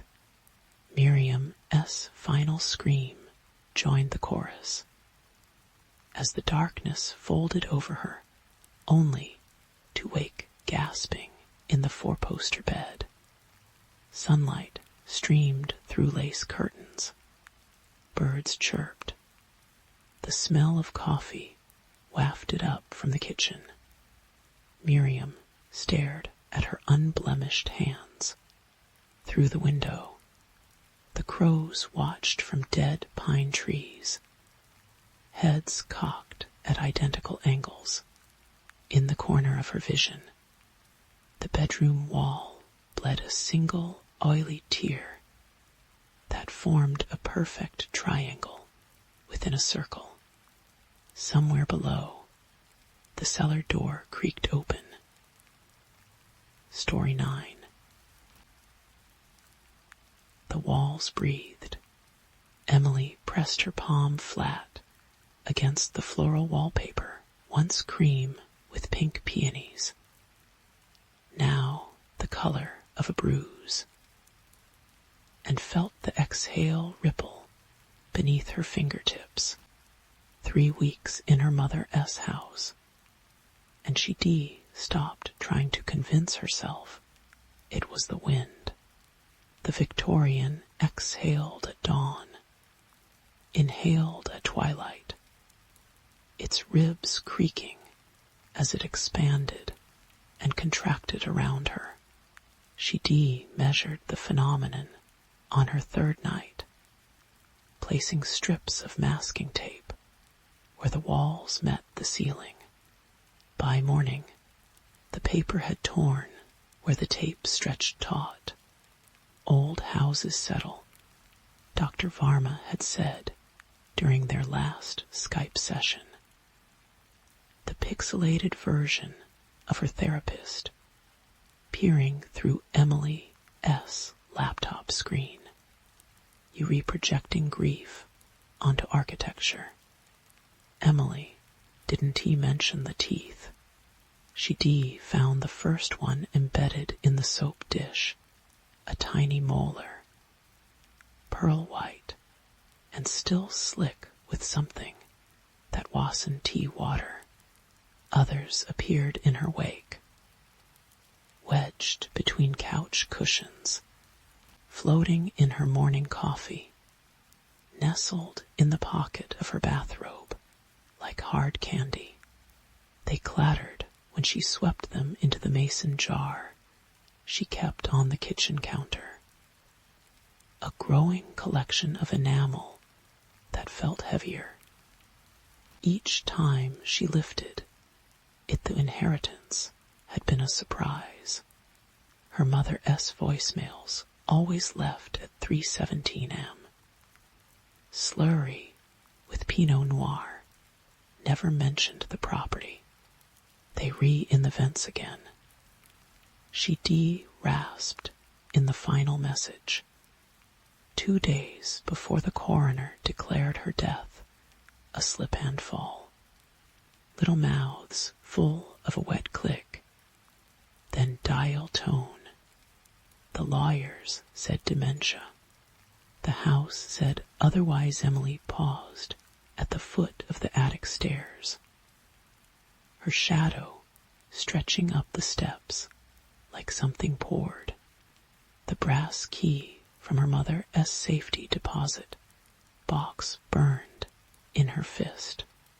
For 3 weeks, the attic door had been sealed painted over so many times it resembled a healed scar. Tonight, the lock yielded with the sawdust motes, swam in her flashlight beam. The air tasted of burnt hair and rosewater. Trunks lined the slanted walls, their leather straps crumbling at a touch. She lifted the nearest lid and recoiled. Photographs, dozens, layered like scales, all showed a girl in a white nightgown 7, maybe 8 years old, standing in various rooms of the house. Emily turned one toward the light. The girl S face blurred, as if she'd been shaking her head violently when the shutter clicked. In another, her small hands pressed against a window from the outside. The date scrawled on the back froze Emily S. breath. October 17, 1987. Her 7th birthday floorboard groaned. Emily spun, flashlight stuttering across a porcelain doll, propped in the corner. Its glass eyes tracked her.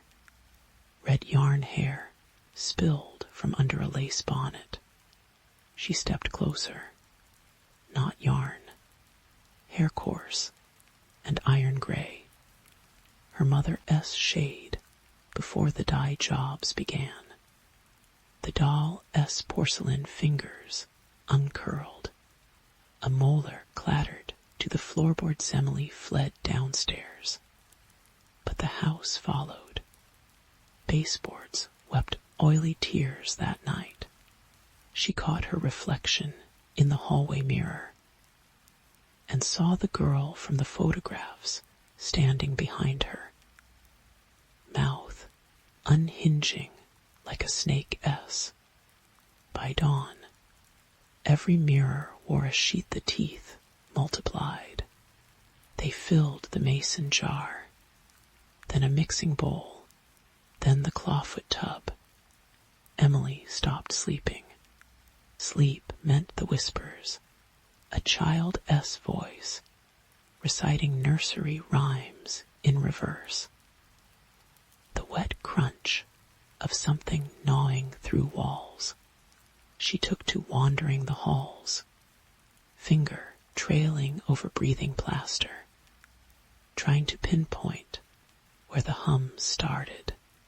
The vibration lived in her molars now, a constant drone like a distant chainsaw on the 37th night. The walls spoke. Emily stood in the parlor, watching moonlight warp through the stained glass transom. The voice emerged from the baseboards, a wet, clicking baritone. You let the wrong one die. She dropped her mother S journal. Pages splayed open to a 1993 entry. They say choose. Emily or the house. Can T let the foundation crack? Blood feeds the beams. The next 20 pages had been razored out floorboards buckled. Something glistened in the gap. A nest of tendons pulsing like sea anemones. The house as veins. Emily stumbled back as the walls shed their paper skin, revealing meat beneath. Ribs arched overhead, slick with pleural fluid. The chandelier swung, its crystals clinking like surgical tools. She ran to the foyer. The front door had sealed shut, frame fused into a seamless jaw of splinters. Upstairs, the doll laughed a sound like ice cubes cracking in warm coke. The kitchen phone still worked. Doctor. Varma S. emergency line rang once. It S. the house. Emily whispered, cheek pressed to the fridge door. Condensation soaked her sweater. It has alive. It has been alive this whole time. Silence. Then, carefully, Emily, your mother's autopsy report, the fall didn't he kill her? They found her teeth lodged in her lungs. Something moved in the refrigerator light. Emily turned slowly. The mason jar sat on the counter, full to brimming with molars. Hers had started loosening yesterday. The walls inhaled. She didn't scream when the ceiling peeled back into a pallet of wet bone. Didn't he flinch as rafters descended like splintered ribs? The house swallowed gently. A mother easing a fevered child into cool sheets. Emily closed her eyes as her hair turned to cobwebs, her fingers to warped floor nails, her last breath settling into the dust on an attic photo, a girl smiling sharp and cellar dark, her mouth full of new teeth. Story 10. The dweller between stars, Clara, should never have bought the farmhouse. The realtor's pamphlet had called it a charming fixer-upper, nestled in Appalachian solitude, which turned out to be realtor speak for leaning into rot at the edge of a dead forest. She wanted isolation after the divorce, a place to paint without David's voice in her head critiquing her brush strokes. But the silence here wasn't peaceful. It was hungry.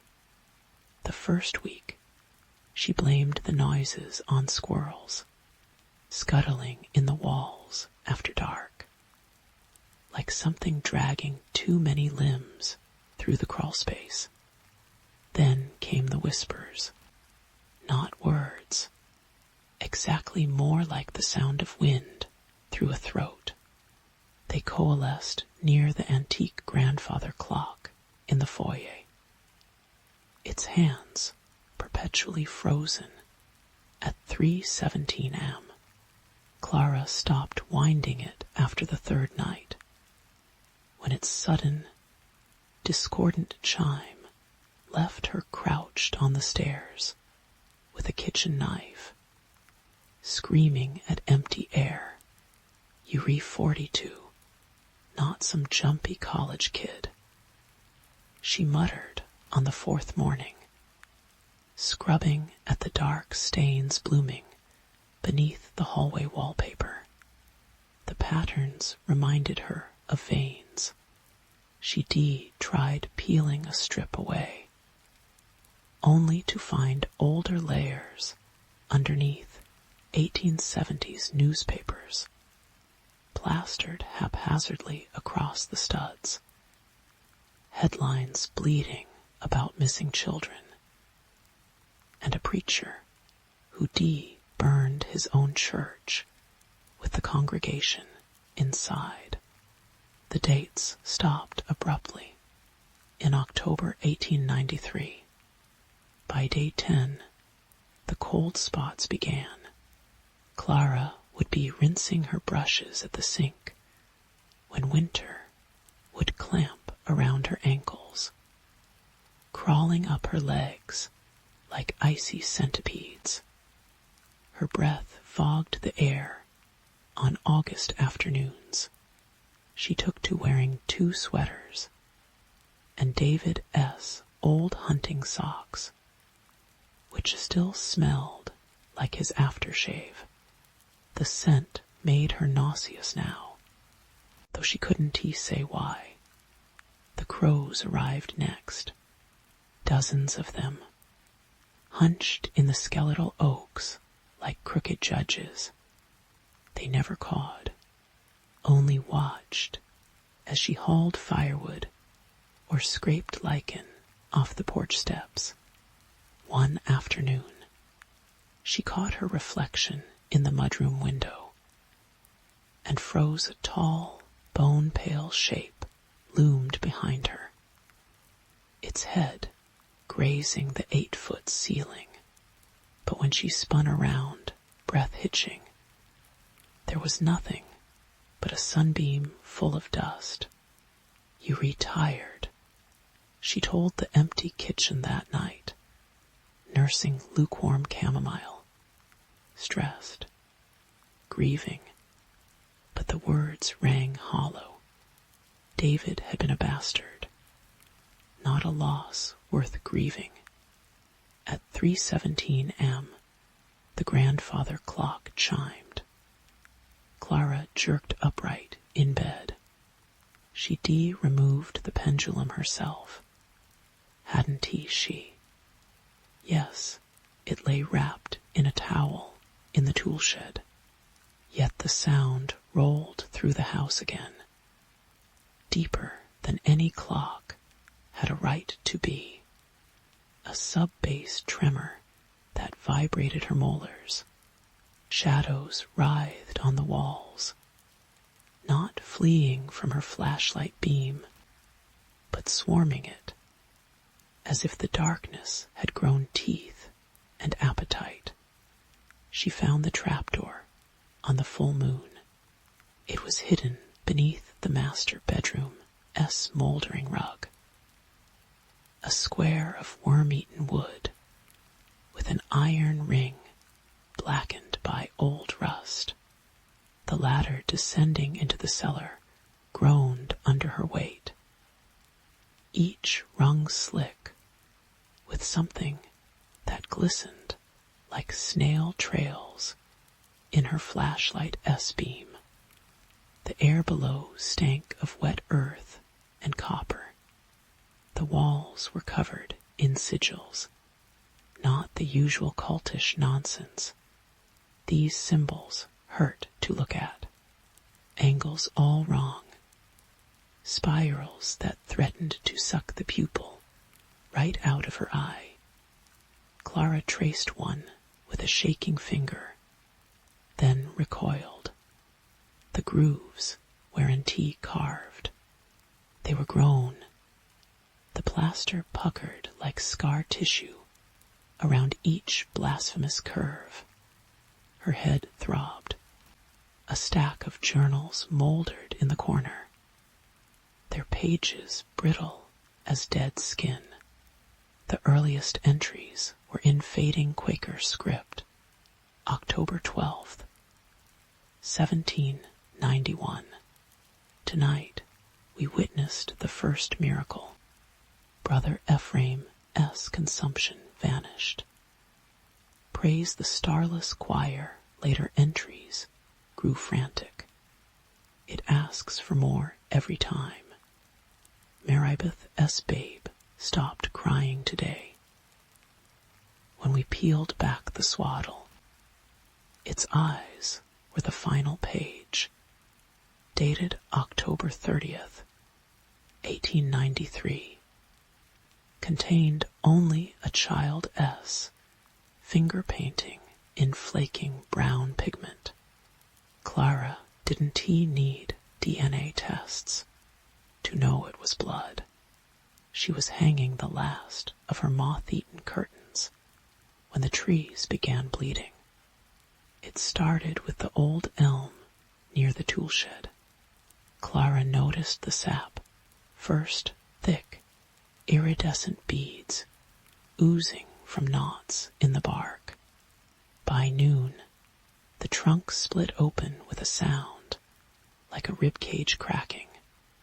Instead of sap, it bled, dark and clotted, pooling in the roots until the whole yard reeked of slaughterhouse.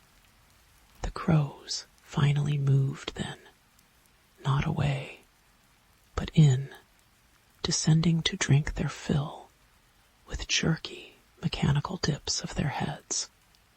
That night, the walls sang. Not the house, the actual walls. The plaster and lath groaning in a language that bypassed the ears and drilled straight into the lizard brain. Clara clamped a pillow over her head, tears hot on her cheeks. Not real, not real, not real, something cold and fibrous brushed her ankle. She lunged for the flashlight. The beam caught the last of it a vine.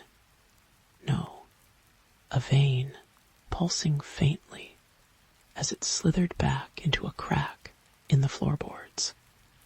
The air tasted metallic when she ran to the bathroom to vomit. The mirror showed her face sagging, eyes sinking into bruised sockets. A gray streak now shot through her auburn hair. I have to leave, she whispered to her ruined reflection.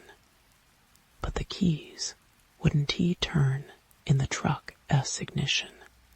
The radio spat static that formed words. Just once. S-T-A-Y, S-T-A-Y, S-T-A-Y. The thing in the cellar, didn't he let her starve? Food appeared a pot of stew simmering when she woke. Still hot biscuits wrapped in linen. Every bite tasted like something remembered from childhood. If childhood had been the feel of maggots squirming between the teeth. Clara tried not to eat, failed. Her bones ached. The hunger wasn't physical. It itched deep in the marrow. On the equinox, the doors vanished. Not disappeared, changed. Their frames warped into archways of fused bone and cartilage. The knobs replaced by slick, purpling organs that thrummed when touched. Clara retched at the first one, then screamed when the hallway stretched, elongating like taffy. The grandfather clock laughed now, a wet gurgle from its splintered maw. 3:17, and glowed in pus-yellow phosphorescence. She followed the sobbing to the woods. It wasn't human. Nothing here was any more. But the sound tugged her through briars that latched onto her jacket with purpose. Past trees whose branches knitted together to herd her northeast. The clearing stank of ozone and spoiled milk. At its center stood a stone altar, its surface scarred by claws or talons, or something that had never been named. The stars above were in T right. They pulsed, sickly green, arranged in no constellation recognized by man. Between them swam darker shapes, vast and serpentine, their passage marked by the creak of cosmic tendons stretching. Clara's knees gave out. Her hands sank into the soil, which parted like a wound, warm and quivering. "Eerie here," croaked a voice made of wasp wings and breaking glass. The preacher from the newspapers stood at the tree line, or what remained of him. His skin hung in carbonized strips. Eyes milky, orbs rolling in charcoal sockets. Behind him lurked figures with too many joints, their faces a blur of afterimage and shadow. "We tried to starve it," the preacher rasped, burned the offerings, buried the anchor stone. A wet chuckle rattled his ribs. But it's in the land now. in the blood. ULLC, come the reckoning. Clara S. tongue felt swollen. What reckoning? The preacher pointed a skeletal finger upward. The false stars were aligning, their ember glow tracing a sigil that mirrored the cellar walls. The ground heaved. Roots erupted, coiling around her wrists and ankles as the altar stones bloomed with that same black sap. It rose from the earth like a rotten tooth forced from gum, a spire of calcified hatred, vibrating with a sound that peeled layers from Clara S. sanity. The thing atop it had no true shape. It was a cancer of angles, a weeping eye the size of a tractor tire, a nest of tendrils that were also mouths, that were also hands. Mine, it spoke inside her skull, and Clara finally understood. The missing children, the crows, the hunger in the walls. They deepened feeding it. She deepened feeding it. Every fear, every scream, every desperate prayer to a god. This thing had devoured long ago. It stretched into her, tendrils sliding between synapses, and showed her the truth. This farm wasn't a place. It was a digestive tract. The preacher S. congregation had summoned it, thinking to harness its power. Instead, they defattened it on generations of pain. Each owner passing the curse along like a poisoned heirloom. David Haddon T. signed the divorce papers out of kindness. He'd known.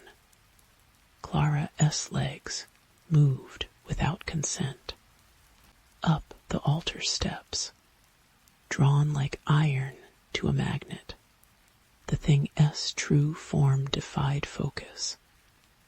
But she felt its pleasure, apparent, welcoming a child home. The tendrils caressed her face. Her hair was fully gray now, skin papery as the journals. Please, she begged. Almost it crooned. The last sacrifice. The crows erupted from the trees in a black cyclone. Clara S. mouth opened in a silent scream as they dove. Beaks and talons rending flesh in precise, practiced strokes. She didn't die. She unfolded, pain blossoming into a terrible euphoria. The stars sang. The earth swallowed. When it was done, the farmhouse stood renewed, ivy clinging to fresh yellow paint. A for sale sign swayed out front. Inside, the walls hummed contentedly, well fed. 3 states away, David Carmichael smiled at his reflection. The thing staring back wasn't him, not entirely. One pupil flickered briefly with viridian light. Soon it whispered, adjusting his tie. The realtor would call tomorrow about a desperate woman seeking solitude, someone fragile, someone hungry. In the bathroom mirror, Clara S. face stared back from the shadows behind him. Hair white as bone, eyes full of screaming stars. She wasn't allowed to rest either. Story 11. The hollowing, the first thing Clara noticed about Blackwater House was the silence, not the absence of sound, but a listening silence, as though the very air between the sagging pine walls had frozen mid-vibration. She stepped over the threshold, her moving van still idling in the overgrown driveway, and felt the June heat peel away from her skin like a discarded membrane. Cold pooled in the hollow of her throat. Chilly for summer, she muttered, and the words fell leaden to the floorboards. Her great-aunt S. lawyers had called it an inheritance. Clara called it an escape. 6 months since the divorce papers, since the nights spent staring at water-stained apartment ceilings, while her excess laughter echoed through 2 thin walls from the unit below. The old Victorian stood sentinel at the edge of Morrow S. Creek, Maine, its turrets clawing at a gunmetal sky. Locals had avoided the place for generations. Clara found their reluctance charmingly provincial when she signed the paperwork. She discovered the photograph that evening, tucked behind a cracked mantel mirror in the parlor, sepia-toned, edges nibbled by time. 4 children posed rigid on the porch steps, 1903. Scrawled in white ink, their faces blurred, as though the camera itself had recoiled. Behind them, the House S upper windows gaped dark. Clara squinted. Something coiled in those shadows, a smudge of darker pigment that resolved. When she tilted the picture into the suggestion of elongated fingers pressed against the glass, the furnace kicked on at 3:17 a.m. Clara jerked awake, sheets damp with sweat that had no business forming in the room S December grade cold. A wet, rhythmic thud pulsed through the vents, not the groan of old pipes, but the sound of meat being tenderized. She followed it barefoot to the basement door, the floorboards creaking a litany of warnings. Hello. Her breath fogged. The stairs vanished into blackness. The smell hit her first coppery and sweet. The scent of pennies left in honeysuckle. Then the light bulb flickered on of its own accord, revealing stone walls oozing lichen. The furnace crouched in the corner, its iron belly streaked with rust that looked disturbingly like dried rivulets. And on the dirt floor, Clara blinked. Nothing, just a shovel leaning against the wall, its blade crusted with earth, so black it seemed to drink the light. She didn't notice the footprints until morning. The creak stole the dog first. Mr. Nibs was a golden retriever-shaped apology from her mother. When the custody battle collapsed, he bounded into the shallows after a stick, tail wagging the entire vocabulary of canine joy. Clara watched the water curl around his paws, opaque as obsidian despite being barely ankle-deep. Fetch. The stick sailed. Mr. Nibs lunged, his yelp cut off mid-cry. One moment he was there, a blur of sunlit fur the next, The creek swallowed him whole. Not a splash, not a ripple, just a wet snick like scissors through silk. Clara waded in, screaming his name. The water burned cold, clinging to her calves, as though trying to mold itself to her bones. She found the stick wedged between rocks. No teeth marks. That night, the scratching began inside the walls. Father Marin from St. Dymphna S. arrived uninvited on the third day. His collar hung crooked, eyes darting to the attic windows as Clara offered lemonade. Your aunt, she left instructions. He placed a tin lockbox on the porch, swing between them. Inside lay a journal bound in mottled leather, its pages brittle as dead skin. Said if anyone ever came back, they'd need to know. Know what? The priest S. Adam S. Applebobbed. What she fed it. The journal entries started in 1947. The ink bleeding through time. June 12.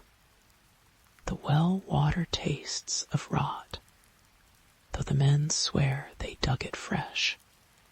Thomas says, I am hysterical. He hasn't seen the faces in the bedroom wallpaper. July 3. Found Sarah sleepwalking again. She was in the garden, digging with her bare hands. It hungry. She keeps chanting. Doctor says it fever dreams. The blisters on her palms say otherwise. September 18. It wants a name. We mustn't give it one. Clara read by flashlight, long after Father Marin fled. The priest's parting words clinging like cobwebs. It wasn't always a house. The dreams started in earnest then. She'd wake parched, throat raw. Convinced she'd spent hours screaming. Her reflection in the vanity mirror grew sallow, cheeks hollowing at an impossible rate. The scratching in the walls evolved into wet, gulping sounds, always receding when she pressed her ear to the plaster. On the fifth night, Clara saw the children. They stood at the foot of her bed, 4 silhouettes, in old-fashioned nightgowns, their heads tilted at identical angles. Moonlight streamed through them, casting no shadows on the floor. You are not real, Clara whispered, fingers digging into the mattress.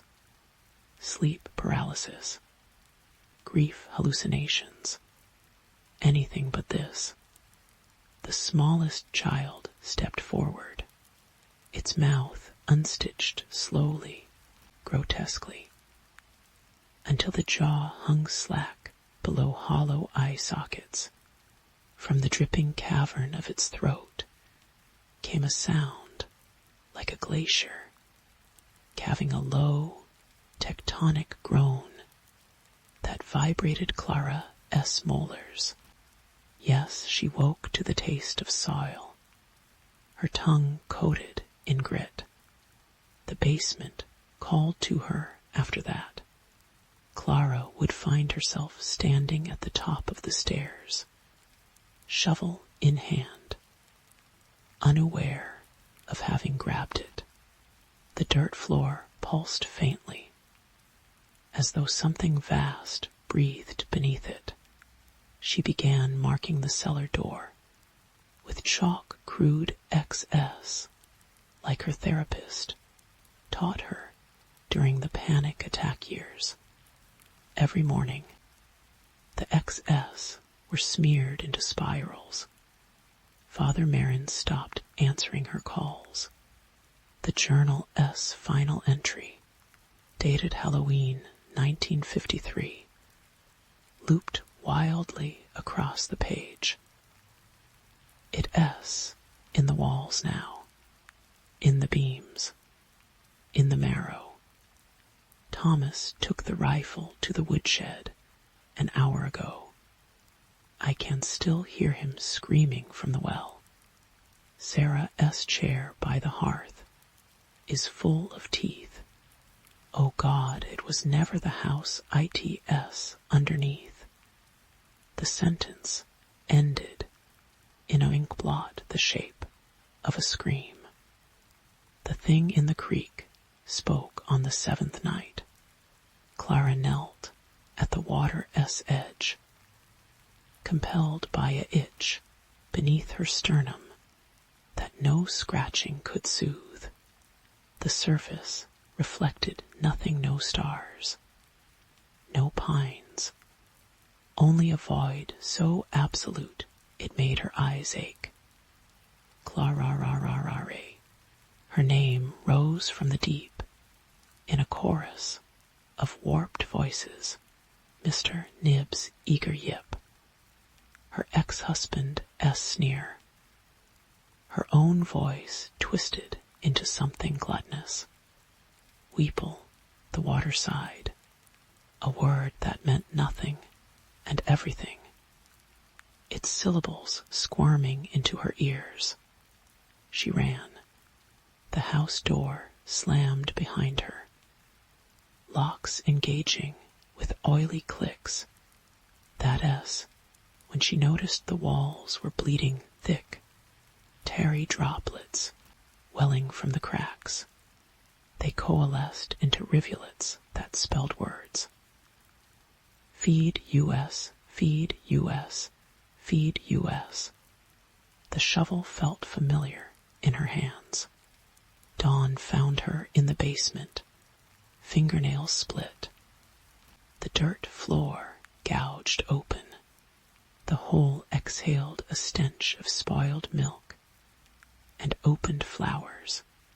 Clara S. phone lay shattered by the stairs, along with the remains of the lockbox. Every exit in the house now opened onto solid brick. The bones she uncovered were small, fragile, a child S radius, etched with markings that squirmed under her flashlight beam. Then another, and another. 4 sets, arranged in a spiral pointing toward the center. At the spiral S, heart lay a hole the size of a coffin. No, not a hole, a mouth. Stone teeth glistened in the clay. Beyond them, something shifted in the dark, vast and segmented, its scales clicking like 1,000 typewriter keys. The stench intensified, coating Clara S. tongue. She understood now why the Journal S. last page screamed about what lay underneath. The house was just a shell, a cocoon. The thing in the pit rippled, and Clara S. mind fractured like a dropped plate. She saw a black star pulsing in a dead sky, 1,000 children kneeling at the edge of a well that had no bottom, her own face, centuries from now, smiling with too many teeth as a new family moved into the freshly painted house on the hill. And then the teeth were around her, cold and sharp and grateful. When the police came weeks later, summoned by worried neighbors, they found the floors spotless, the walls freshly painted. Clara S. suitcase sat unpacked in the foyer. A half-drunk coffee mug fossilized on the kitchen counter.